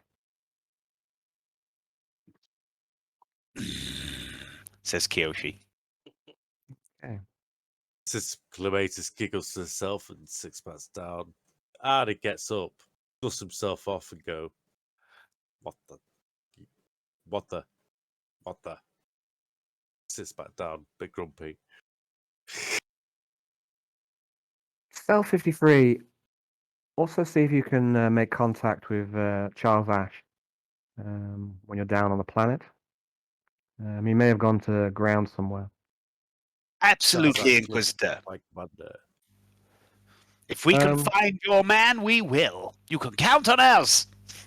Very good. Well, we'll as a boat this time, Inquisitor. We've been a bit lax on it. I will make sure this job is done quick and efficiently for you. Good. Sister Clematis, I'd like you to take over the running of the shrine for the time being. It's come to my attention that the former priest, Father Tully, has gone missing. Oh, yes, I've heard that. Such a misfortunate activity, but I would be honored. Merci beaucoup. We need spiritual guidance in this time more than ever. If you want, I can give you your private sermon. And he nods and goes, "Good, thank you. Courtney, I want you to train with Jagannatha. He used to take you under his wing. We need to work on controlling your powers. I heard there was an incident in the med bay. Sorry about that. I was a bit concerned that he was doing something. The doctor thinks he's lucky to be alive. Oh, yeah. Sorry about that. Try not to let it happen again. Just have a bit of an allergic reaction to needles. That's all. The doctor is irreplaceable. He's going to take you under his wing, Johnny. He's a demon of Zinch. I mean, he's always reading my fucking notes. Weaver of fate. the head spy of the fucking spine, whatever he's called. Zanfe, seeing as you wish to serve as a healer, I would like you to go to the med bay as well. I understand that we have quite a few casualties down there. And Kiyoshi, you are to return to guard duty for the time being. As you command, Inquisitor. Okay. And as I already previously mentioned to Nix and Quintius, you are to take on board matters of ship's trade. So, Acolytes, did anyone have any further questions? I believe we've covered things most Oh. thoroughly. Was there anything else before we wrap this up? Yeah, I'd like to speak up. There was talk of sniffers being deployed around the port. They are used to weed out and detect psychers. Really? Indeed so, sir. I believe that we should exercise caution when using our psychic brethren. Lucius, would you give us credit tap for the armory this time round so we can restock? Yes. I think some more army credit is certainly in order. And how would you say would be the best way to strike a bargain with the armory man? It says to Jan, it says, I don't want to dwell on Dominic Peters any longer. Well, I You, don't want to either. That's why I was asking. You either find a way to work with him or you don't. Thank you very much, my lord, Inquisitor. I don't want to hear another word of him. And he nods to the interrogator. And the interrogator says, I'll sort him out some more credit. Leave it with me, laddie. No, he doesn't say laddie. He doesn't say laddie. He's in his broom cupboard. Who's in the broom cupboard? Fucking Dominic Peters. He does have a. I can't. Dodgy Kids TV weapon stealer. I can't disagree with you. I can't disagree with you at all. Very well then. One day come out just like Philip Schofield. Hey. Yeah. Are there any more questions? Anything else to discuss before we finish our meeting here? Anyone? No, 1 second. I would like to maybe ship broadcast a few sermons, if that would be okay, Lucius, to up Hans morale. He looks at you and says, I would prefer it if you made a less intrusive deployment of your sermons. People who want to worship will come to the shrine.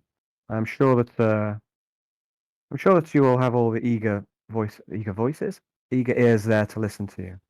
Okay. No, I don't want your sermons over the ships of Ox. Thank you. We must keep it clear for tactical reasons. Of course. Thank you for considering it.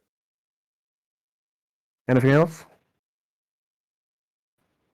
Then we are done. Quintius, if you would stay a moment. I can't hear you, Dave. You're muted, buddy. Of course, Inquisitor. I would be honored. Okay. So everyone filters out. You're leaving, apart from Quintius. And Quintius says, he once everyone else has gone, he says, seems that your ally, Alexa, has been trying to tell me something about your exploits on board the planet. Really, Inquisitor? And what is that lovely young lady trying to tell you, do you think? It seemed to me that she was trying to drop a few hints. I would beware of indulging your pleasure too much in this region of space. There are 4 powers. All powers. 4 pillars of the arch enemy who hold sway in this region of space. One of these is known as she who first, she to whom sensation is the greatest form of prayer. To draw too close to the denizens of this planet and take your pleasure with them, maybe to invite corruption into your soul.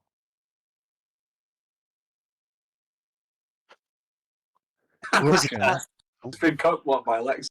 corruption spills from this warp rift and it permeates everything on the planet. Most of the planets in this region of space are heavily corrupted. The closer you go to the rift, the worse the effect. I would limit your exposure to everything from the planet as much as possible, especially the women. Inquisitor, I have dwelled within temptation. I have sinned. I seek redemption, and there is nothing I wouldn't do to gain that redemption in his eyes.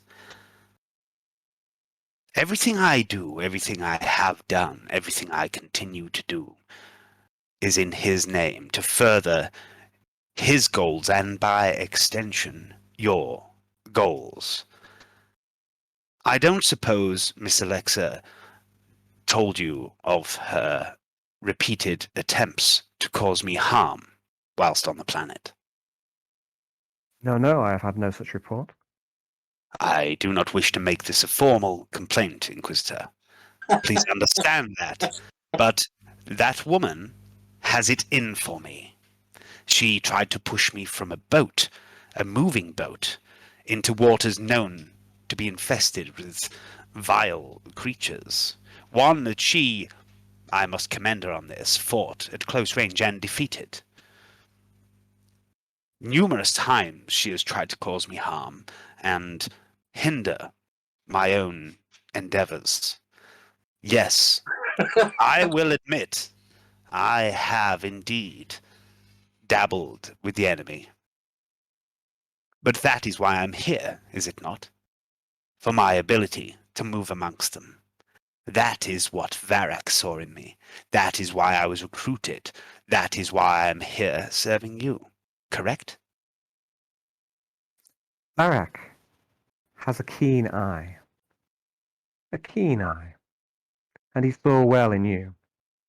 And I saw a glimpse of this encounter on the boat when Alexa ported it across to the Holocaster. Only glimpses here and there. Did you really head onto a little rickety boat, dressed in full armor, with her cybernetics? Unfortunately, Inquisitor, she did. It was most ill-advised. She was warned against it repeatedly. However, I am beginning to grow concerned, not of her ability, nor of her ability to perform her tasks, but she does make some curious decisions, such as getting onto a rickety boat full of armor and ignoring all warnings as to do something other than that. But It beggars belief. it does. It really does, Inquisitor. But do not judge her too harshly. She is a woman who is apparently devoid of emotion. Can't say She's- that. She's a woman devoid of normal human emotion, surrounded by men.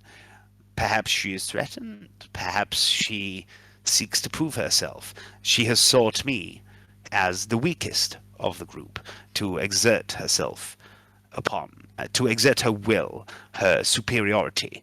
Her mistake, of course, is that I am far from the weakest member of this group. She just hasn't realized that yet. I must insist that you and Alexa find a way to work together. You must be allies in this. There must be no gaps between you that can be exploited by our enemies. I've warned you about the traitors. I've warned you about Spinebreaker. You must try with Alexa. I hope that I will not need to speak to her. But if I do, then if I do need to, then I will. But I hope that it will not come for me to intervene directly here. Inquisitor, I give you my word as a gentleman and your humble servant that I will endeavor to do all I can to work with Alexa. However, whether she sees it this way is entirely up to her. I would prefer it if you do not speak to her personally. I think we can smooth this over ourselves without your intervention. Good, good. Keep me informed. I will, Inquisitor. I will. And, Quintius, we all have our needs and desires that must be accounted for. And as long as they do not interfere with my objectives, then I shall turn a blind eye unto them. Now, you are dismissed. Thank you, Inquisitor. Yeah. And once again, the cane is quite wonderful. Good day. Off I Okay, go. very good. So we're ending the debriefing section there. I'm going to go for a slash, Mhm. and then we'll come back and see what people want to do. So Yeah. now it's just going to be back to cell 53, so you're going to lose control of your NPCs for a while. Yeah, Anyway, cool. back on your main characters, okay?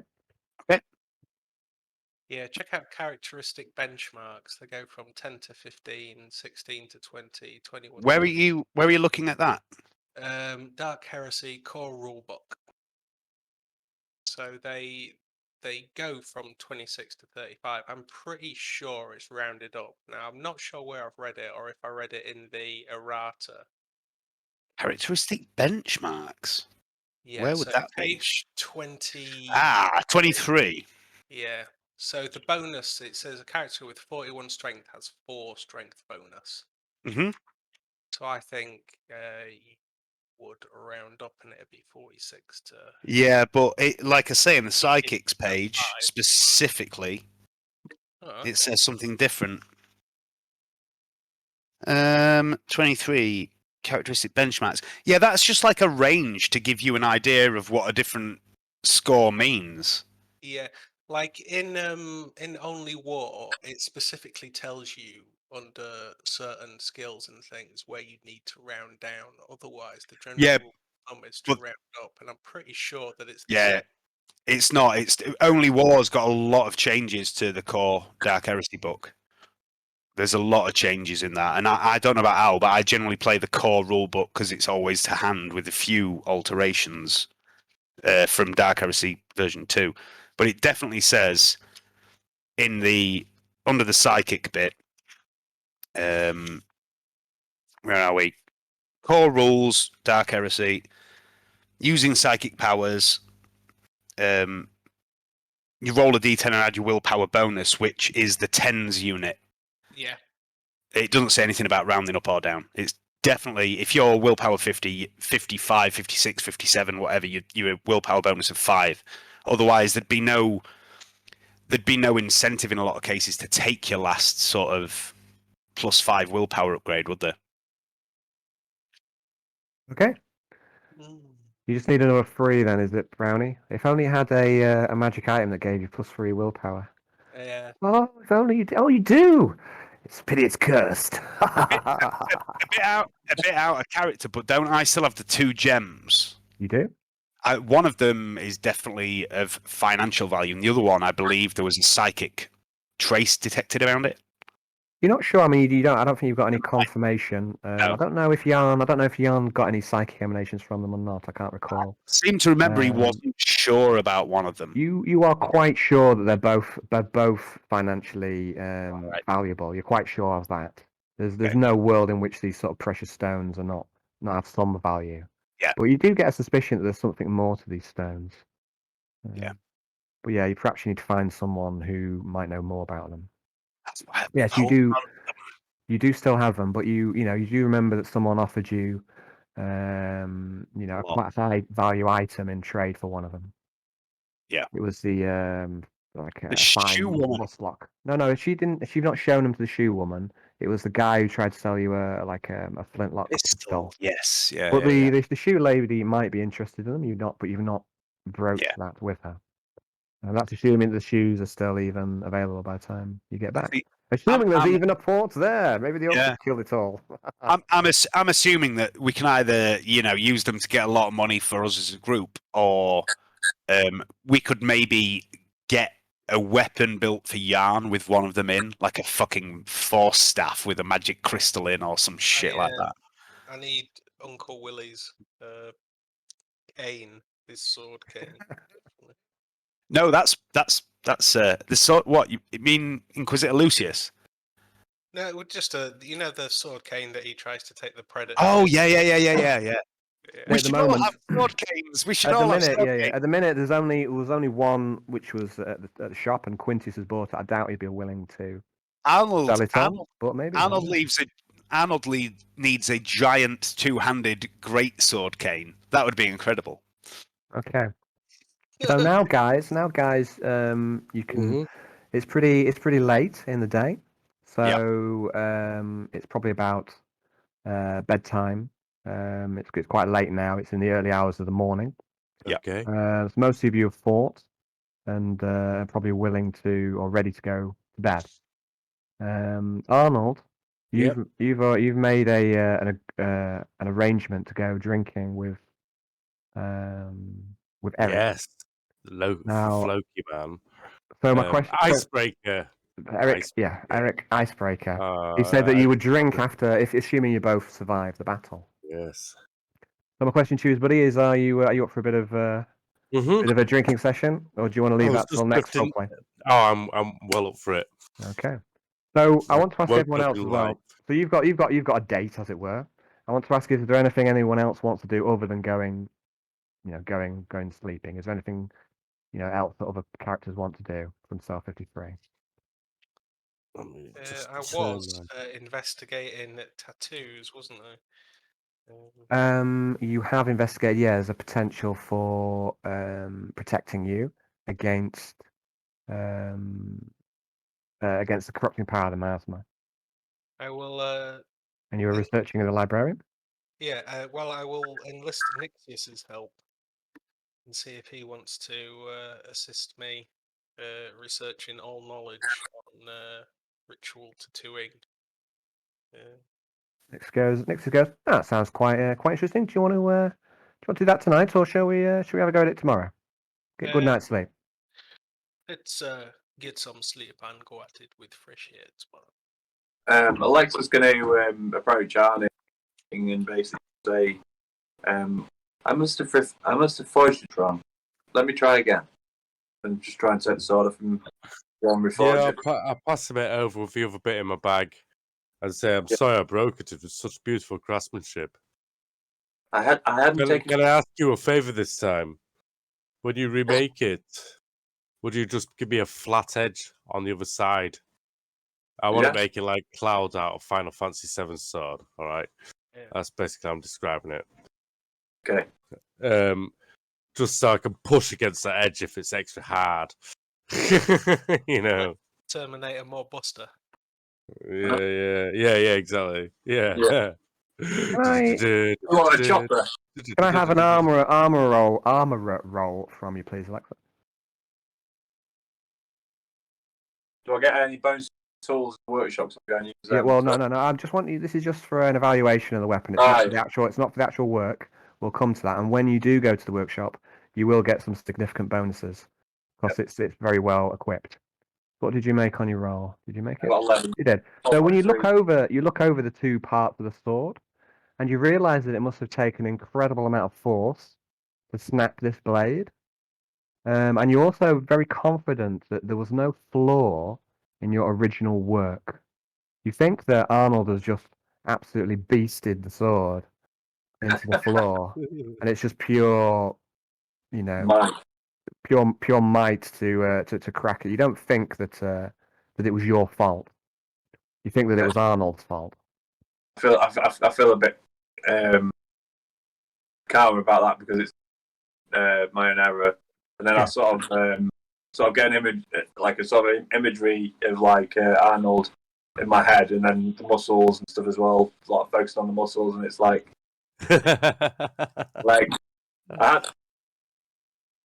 I hadn't taken that into account. I'll try again. Obviously, focusing on certain bits, well, a bit more, lingering a little bit. Okay. But then going back to the task at hand. You'll have a chance to work on this tomorrow as well. Quintus, was anything else you want to do tonight, or are you happy to get some sleep? I believe I'm fairly close to the med bay, so I am going to go to sleep. But I want to swing by the med bay briefly. Okay. So you head to the med bay, Quintian. There's a map, is there? So who's there? A couple of servitors. Give me the map. Okay, There we go. Quintius And, on. He's right at the top. Yep, I see him. There's no sign of Technomancer. The head doctor's here, as are a few nurses and a few servitors. I would And everyone, like... you also see that the room is, there's loads of people. All the beds are full. It's unusual. The last time you came here, there was maybe 1 or 2 people in the beds. Okay. I'm just going to sidle over to this counter here where I stole whatever it was I stole from before. Uh-huh. Have a quick look around, see if anyone's watching me. Make an awareness test, please.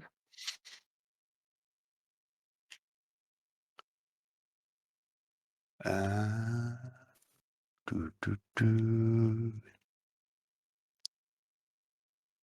a fail.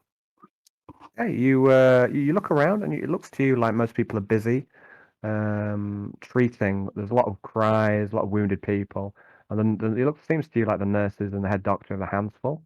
Don't think anyone's watching you. Okay, and then despite being fairly certain, I'm still going to try and do this sneakily.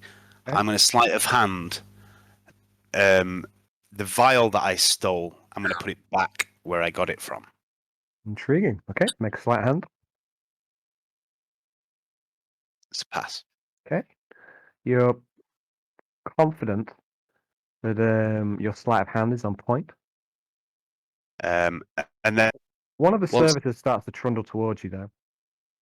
okay, I'm going to try and sidestep it and head over to the nurse. Okay, which would you want to move your token? There's a couple of nurses.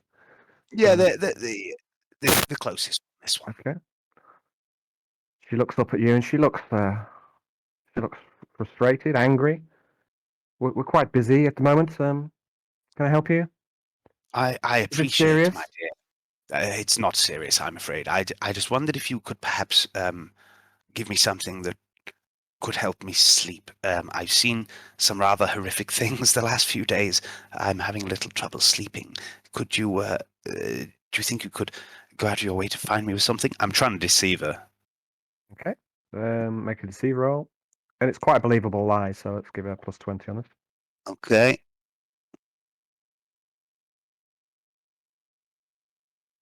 Let's pass. Okay. She goes, yes, of course, I fully understand. And she heads over to this table over here, and she gets out a vial. It's not the same vial that you put back. She gets the vial and she hands it over to you. And Okay. she says, 1 drop should help you sleep. Don't take any more than 3 drops.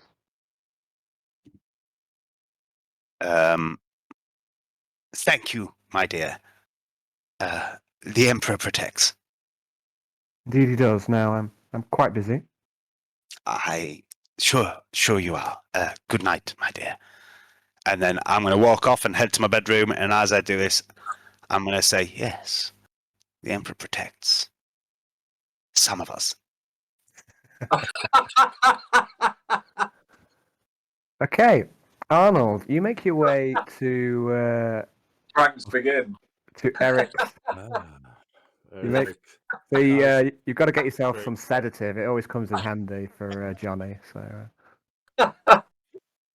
Who said it was Johnny? Well, that's just what I use mine on. No.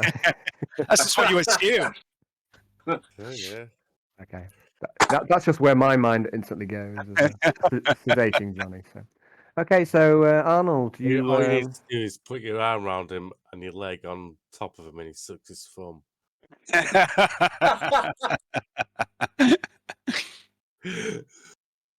you reach the chambers of Eric, and he shares his chambers with some other officers. It's a similar room to what you acolytes have. There's about 4 or 5. It's a room for about 4 and 5, but you only see one other officer with him. Okay. And you see now, Eric, you see him for the first time properly. Once before, he was obscured with his stormtrooper carapace and his armor and his helm. So you see him now, he's past his middle years. and his hair is grey and receding, and he has a large mustache that is white flecked with black. He has a small scar that can be seen on his cheek. But despite his age, he looks physically very fit, lean, and powerful. And his eyes are a very pale blue, like chipped ice. And his eyes, they seem to be smiling at you. Hey, Eric of Homeworlds. And I'm going to speak some Fenrisian because I can. Okay. And you, yeah, of course, you both speak in Fenrisian. Fenrica. You both speak in Fenrisian, and we'll pretend that we're speaking Fenrisian from now on. And he goes, No, I knew that you would come. Sit. Today we shall drink and celebrate our glorious victory over the orcs. Oh, yes.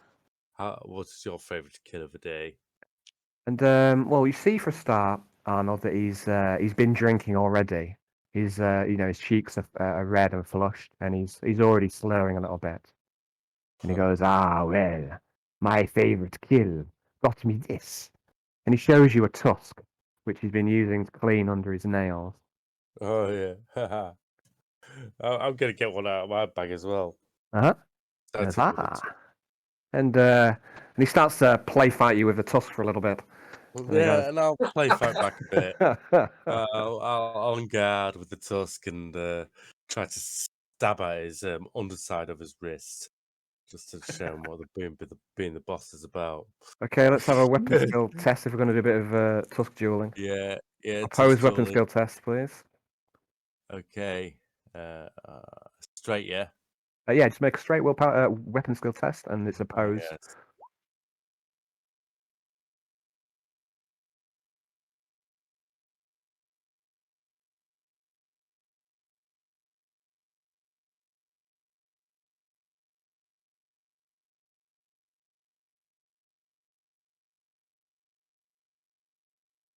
But it's my duct tape, because as I'm holding up my hand, which I've been holding with duct tape with my two working fingers, my thumb, it's just stabbed me in the back of it. I got duct tape, you know. And he offers you some clear, which is the spirit, which seems to be the only real alcohol on the ship from what you've seen so far. Okay, I'll have And he offers you some clear. It's strong. It's not quite sure what it's made of. Would you like to drink? Yeah. He goes, drink. So is that a toughness test?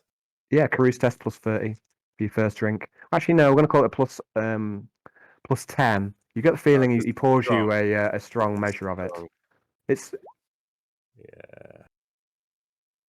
okay. So you can tell that he's poured you an oversized measure. He's obviously trying to get you to catch up with him a bit. But you just knock it back, and you can hold your drink. It's one of the things that you're really good at. And despite the fact he's poured you a real oversized shot, you just you take it in your stride quite easily. Ah. And he goes, God, that's a shot. "Ah, yes, I knew from." Oh, sorry for a sec. Everything I do for you, Ragnar. Oh, I knew you would want a strong shot being from Fenris. So my favorite kill of the day, I took my shotgun, I put it in an orc's face, I pulled the trigger. Oh, sounds glorious, brother. It's glorious. Ah, it's nice. My favorite kill of the day was splitting one shoulder to hip with my broken sword, which the lovely Alexis fixing now. Damn, I'm going to bang that cyborg bitch when I can. A cyborg woman? Yes. Yeah, why not? He goes, Do you want to go freeway? I'll ask her. He goes, yes. You know, And we've friends and share women. We don't mind. And you can tell that this notion seems to appeal to him. I like to make a charm roll at plus 40. Oh God, you actually give me a bonus on it. Wow, you like the idea that much? Well, it's an easier test than normal, but I don't think you've got. I mean, you've got a very poor fellowship, and you also got Oh, no charm, so I've got probably charm at still 8. it's. So you're testing Plus on plus testing on 4. 48 then. Okay, awesome. Ah, it's like and he disgusting. says to you, "I'm not sure that I would like to look you in the eye while I was with a woman, Arnold. I'm not sure I would like that at all. It'd get weird at that point, wouldn't it? Yeah. That's weird, yes. And I'll just lean into him like this, and I go, "Ah, it's only kidding, brother." Well, You on see, this serious.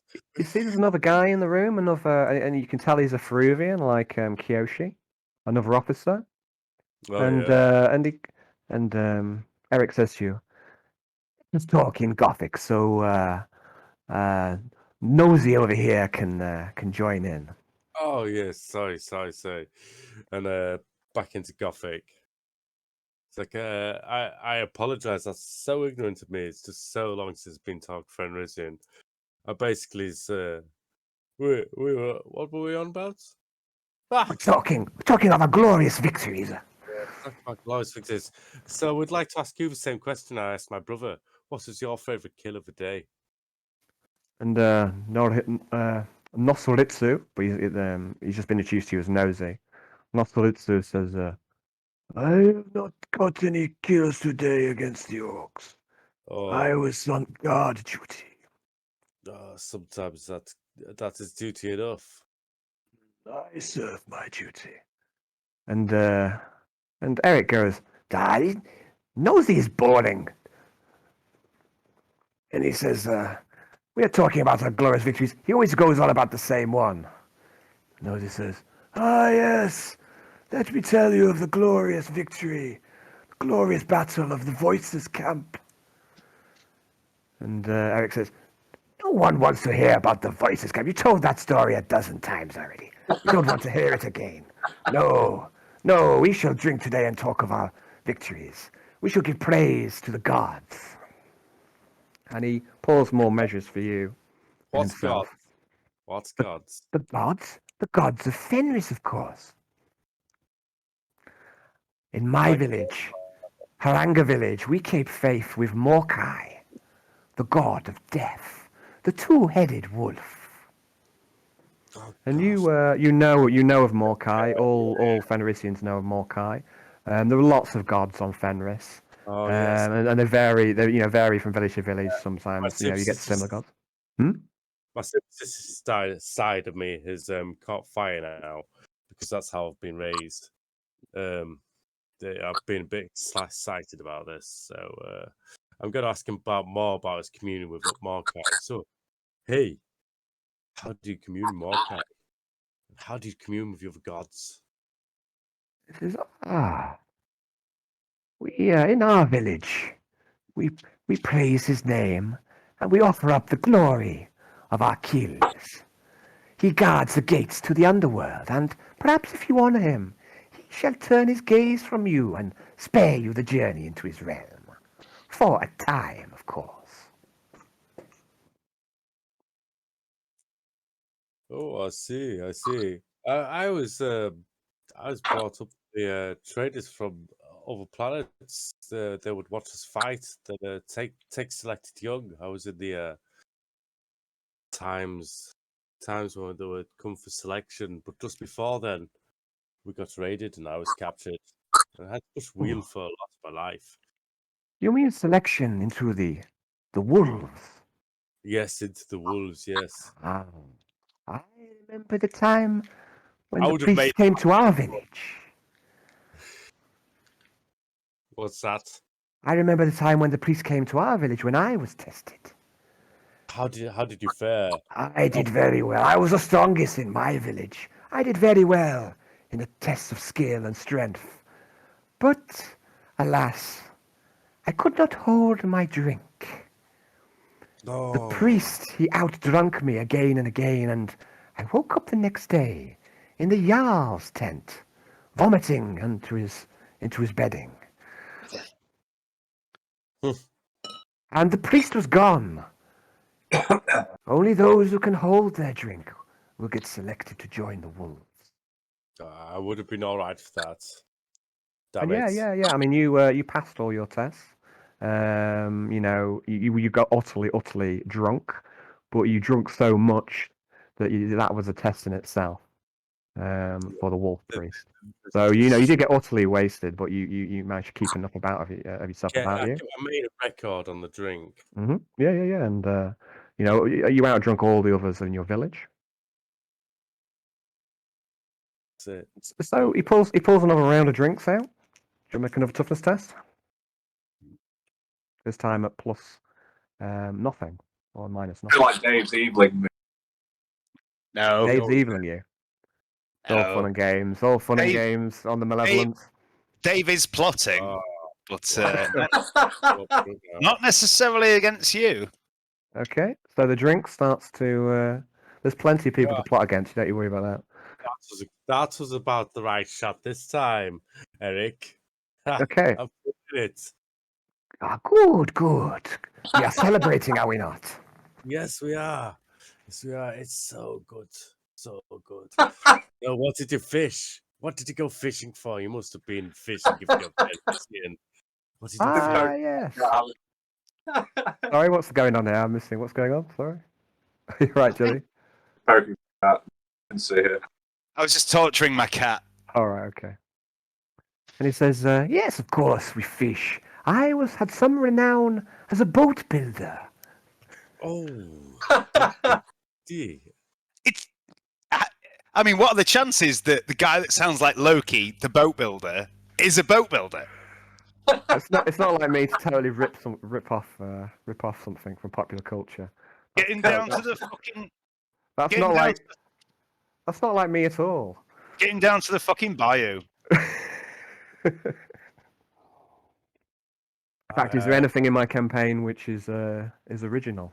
A boat builder, eh? I am in need of a boat. Oh, I see. Would you Oh, be willing to come planet side if we got you some materials to build a boat? Because What I would not be permitted to go to the planet. I serve in the Inquisitorial Guard, So, the Jarl's chosen men. how about if I have a quick conversation with the Jarl himself, eh? And he goes, you could ask. I would like to see this planet. I would like to leave this ship. And maybe I could wield my axe again. But no, he won't allow it. Stop being so pessimistic, because I do think we are needed. You could at least build the boat for us, do something which you are excelling by the sounds of it. I trust your Nordic craftsmanship. We just need a boat with a motor on the back and sails, just in case. Gets through the bayou, and oars if it's still. I still remember how to build a boat. So the night goes on. More Claire is drunken. Yeah, And we're boat features at the moment. We're talking about storage and like rigging so we can tie off a crock with the boat and stuff like that on different parts of the. You know, we're talking serious about design at the moment. Cool. And you get drunker and nosy. He seems to get a little bit bored of this. He goes, "Are you sure you don't want to hear the story of the voices camp?" No, nosy, we don't want to hear the story. Yes. Go No, to sleep. no. 1 second. I would love to hear the story of the voices camps. I've never heard this one.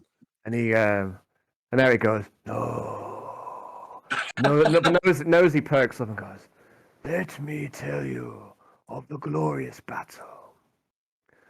You see, I serve in the guard for some time, and we were deployed to the dust world, Iocanthos. But I know my mistress, Lieutenant Hironone. I know that she thinks that something went amiss. We were supposed to go to Tranch, but somehow we ended up on this dust ball of a world full of savages and raiders. We were assigned to protect this camp. This man, Seth, they called him. Seth, the voice. And now my Japanese accent is going off. And then we were to guard the camp, guarding this strange man with his strange words. There was something about his voice. The people loved him. We even lost some to desertion to these voices. But I think there was something wrong there. We all suspected as much. Why had we been placed in this camp to protect this strange man with his strange sermons? And then, one day, some strangers came. I heard that they served the Inquisition. They had judged this Seth to be a foul creature, and they turned us against him. There was a glorious battle against the mercenaries, against the loyal Ashleen. And then the magics came, the psychics, and the demons. And Eric starts this point, guys. He looks a little bored at this point because you get the feeling that he's heard this story about 24 times. But you've, I don't know if you've had any encounter with demons yourself, Arnold, and I don't think you have in your in your quest so far. So you're not quite sure what he means by these demons. I've seen the odd alien. And he goes, yes, the demons. Those foul creatures in the shadows and the darkness. One, huge, impossible. We made our escape from the camp once their mission was complete. And they called down bombardment against the camp. They destroyed it utterly. It was the only way to be sure. Then Eric pipes and he goes, let me tell you of my most glorious battle. I will tell you a finer story than this one. And Nosy goes, And you get the feeling these two don't get on very much, even though they're sharing a room together. But Nosy takes a strong drink of clear. And Eric says, I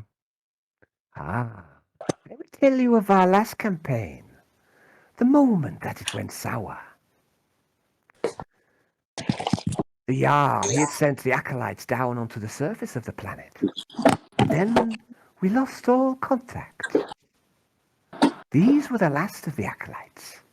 The others had been lost earlier in the campaign. Lucius debated going down to the planet himself to try and rescue the Acolytes, or at least to find out what had happened to them. And Jagannatha counseled against this. However, Lucius was insistent that we stay for a while longer. Resources were low, yes. They were always being drained by the Miasma. He readied his best men, Jagannatha, of course, Mattis, the Technomancer, and I was to come too. We would make planetfall and succeed where the others had failed. But then, the vanguard of the Plague Fleet arrived. 4 frigates led by the destroyer, the Catalyst. The Plague Thief.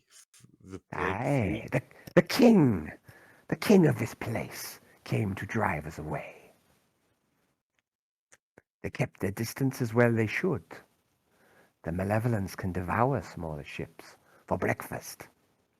But we knew that the rest of the fleet was aware of our location. The Butcher has no lost love for the Imperium. Lucius dare not make planetfall and risk getting cut up from his ship. But neither did he want to leave. He was obsessed by completing his mission. So, there was a stalemate of sorts. I've gone Welsh a second there. I do apologise. neither wishing to engage the other. We should have fled while we had the chance. And then another 3 frigates warped in on the homeward side. The Malevolence was pinned in by 8 ships. It was a glorious battle. The Malevolence, I am sure she enjoys these void battles. She's a fearsome craft, the finest ship in all the stars. She bullied the frigates of the Plague Fleet. They nipped at her like terriers, chipping away at the shields. But she broke the backs of these little dogs. What's a terrier against a wolf? Then the Catalyst made her move. Only after her frigates had softened the way. Powerful guns on the Catalyst. I think not natural. Here near the Miasma, the veil is thin, and weapons can be forged that spit more magic than shells. He tore into the Malevolence's flank and boarded us. Ha! Now that was a battle. The forces of the Butcher are varied but well disciplined. First, they came at us with mutants, more animal than man. These beastmen were shock troops, powerful and numerous, but ultimately disposable. And then they came at us with the Plague Corps, human troops, well disciplined and equipped. They attacked with plasma and melter and heavy autocannon teams. Risky to use such weapons on board a ship, but they cared not. Human they may be, but they took some putting down. And then, at last, they brought up their sorcerers. Foul creatures, barely could be considered human any longer. They tore at the fabric of the veil, and they summoned forth the demon denizens of the warp. And this Nosy seems quite interested. He's listening intently. Those things, they still give me nightmare. They each bore a solitary eye, and foul putrescence fell from their twisted intestines. And the flies buzzing and maddening. I am glad we had Jagannatha beside us that day. He burnt them. He burnt the demons and their flies. The glorious battle, we repelled the boarders, and the Catalyst was forced to flee. Only 1 frigate survived intact, enough to disengage. And as he tells his story, he seems to be getting drunker and drunker. He's continually sipping away at the clear. And then he offers you 1 more. Oh, well, I will take it. Okay, another toughness test at -10. Yes, of course. This is Nixia, complicated. not Nixia, sorry. Nosaritsu drinks again. And he starts to be really feeling the booze as well. Woo! How is that second one? Yeah, Okay. I'm quite drunk now. You're both very drunk, but it seems that you're holding your drink a bit better than Eric is. and both of you are holding your drink better than the Peruvian. I'm gonna have another tusk fight with him. Okay. And he tries again. Make a weapon skill test, but you're at -10 now, is it? Yeah. Who cares? He'll be at something like that too, won't he? You would think so. You would think he's more seriously affected with the booze than you. Ah! And this time, you think the booze has taken to him, and you stab him in his wrist. Yes. You win this round. Taking advantage of me while I am drunk. Well, that's the warrior way.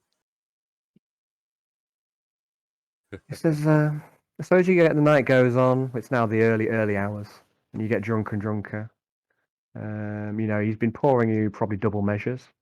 But it's definitely apparent that he can't handle his drink as well as you. As he gets drunker and drunker, he starts to confide in you. At this point, the Peruvian has gone to bed. And he goes, I saw that your blade failed you. What's to say? Something. He says he saw that your blade failed you. Yes, it did. Yes, it did. It snapped. But, sometimes I strike with too much zeal. Not even the blades of blades can stop breaking if I get my Fenridian strength onto the case. In my village, when a blade breaks, we melt it down and turn it into something else, like a pot or pan. Do not use it again as a weapon. What? Seriously? Weapon fails you once, its spirit is bad. It will fail you again. I don't know. I think that this is fate. I've passed it on to someone I like. They're going to try reforge it for me in a style which I've asked for. So, I don't know what to say. Rick moves over to his bed and to his chest. And he opens the chest. And he takes something from it. It's wrapped in cloth. But you can tell that it's a weapon. Eric says to you, Every blade has a spirit, and your blade has proven its spirit to be false. This blade was my father's, and his father's before him. Stormtrooper protocol determines that two-handed axe is not appropriate, they say, and so it sits unused in its chest for years. There's no honor to the blade. A two-handed axe, you say? Oh. He said, wow. he did say, he did say that. You haven't seen it yet, but he told you it's a double-handed axe, or two-handed axe. And for such a generous donation, what can I do for you? He says, donation. I always thought that this blade would go to my own son. But now I know that that will never happen. I've learned that my son is dead. And my wife too. Whoa. Terrible. So the axe lies in the chest, unhonored, useless. I see now that you are meant to take this axe. It is fated. Do you not see? The gods will it. Why else would I find another Fenrisian out here in the expanse? I will take this axe and honor the memory of your family and slay multitudes of enemies to sate its blood. Ooh. To sate your vengeance. Take the axe. Complete the rites of Morkai. It will honor me and my father. I will honor you and your father to the day I stop swinging it. And he nods, and he seems pleased. I'd like you to make another charm roll, please. At plus 40. Oh, what? Oh, thanks. See if even these heavy bonuses are enough to get you to make a friend. Are you sure? Oh, you're at -10 as well, though, if you did from the booze, so we'll call it plus 30. Oh, I've just done I've just done it. it. He seems genuinely pleased by what you've said. He says, oh, go on. I was just in awe, but I've done it. Sorry. He says, Morkai requires only one thing, and that is death. Take the heads of 5 warriors using the axe. They must be fine foes. Morkai is not interested in cowards, or beasts, or weaklings. Take the heads of 5 and dedicate their deaths to Morkai. Do this for me, and I shall be in your debt. Yes, I will. 10 worthy adversaries. 10. Yes, not 5. Glory to Morkai. Yes. Glory yes. to the god of death. Let's do it properly. And then he seems to be getting super drunk now. The booze seems to be really hitting him, and he hands over the axe, and he uncovers it. It doesn't strike you as Fenrisian in style. It doesn't seem to have any of the inscriptions, the runes, or the tribal markings that tend to adorn Fenrisian weapons. The haft is long and made of black iron, and there are worn leather wrappings that give the grip. Oh, On one lads. head of the axe is a large blade, which is asymmetrical, and it's made of the same black metal, dull, doesn't catch the light, but the edge looks wickedly sharp, and the weapon speaks to you of killing power. And on the other side of it is just a Hammer. spike. It's a spike on the other Yeah, side of the that's axe. good. Yeah. Just And he goes, sorry? nothing. And he says to you, and he seems super drunk at this point. There is a brotherhood of warriors on board the ship. You must join us. We children of the wolf must stick together. Do this You're thing right. for me, and I will speak for you. I will nominate you to join the fellowship. But do not Right. speak of it. Do not speak of it. Swear to me. Swear to me that you shall do this thing. I would claim 10 champions' heads, but I do not agree coming to join your little club. I'm not a man for clubs. Goes, I prefer comradeship where we have it. he Right goes, here. If we kill in the name, we kill.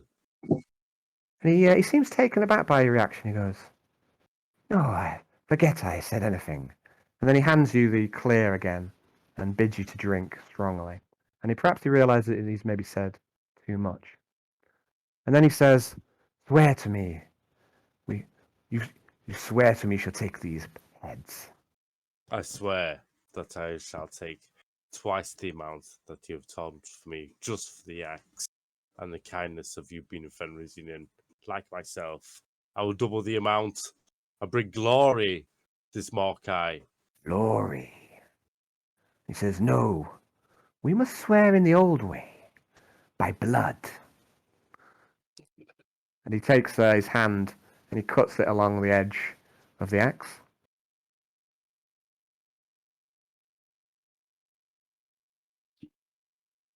What about you, Arnold? What are you doing?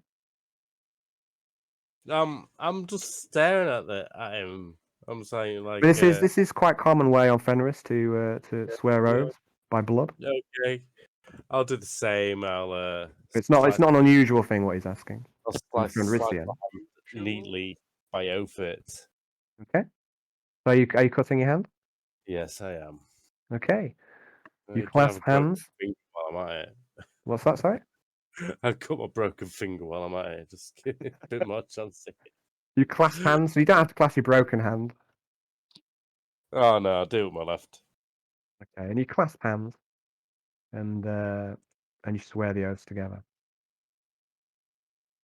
So the axe that you gain, he tells you that its name is Phobos. Phobot. Phobos. Phobot. I think it's a god of fear, or specifically the fear that's caused through war. So the axe is a double-edged axe. It has a mono edge, and it has a +1 damage over a standard axe, double-edged axe. So that's where are we? 2d10. Where are we? 200x. Yes, I believe that is so it's 2d10 +1. It's got unbalanced as well. Unbalanced, yeah. Okay. All right. That's not- So Thank you very much. okay, and it doesn't take long before he'll pass out from the booze. Nosy is also passed out. Is there anything else you want to do before you head off, or you're going to sleep here, or what? I'll go pass out next to my fellow Fenrisian. Okay, fair enough. And that is where we'll leave it, guys. So Cool.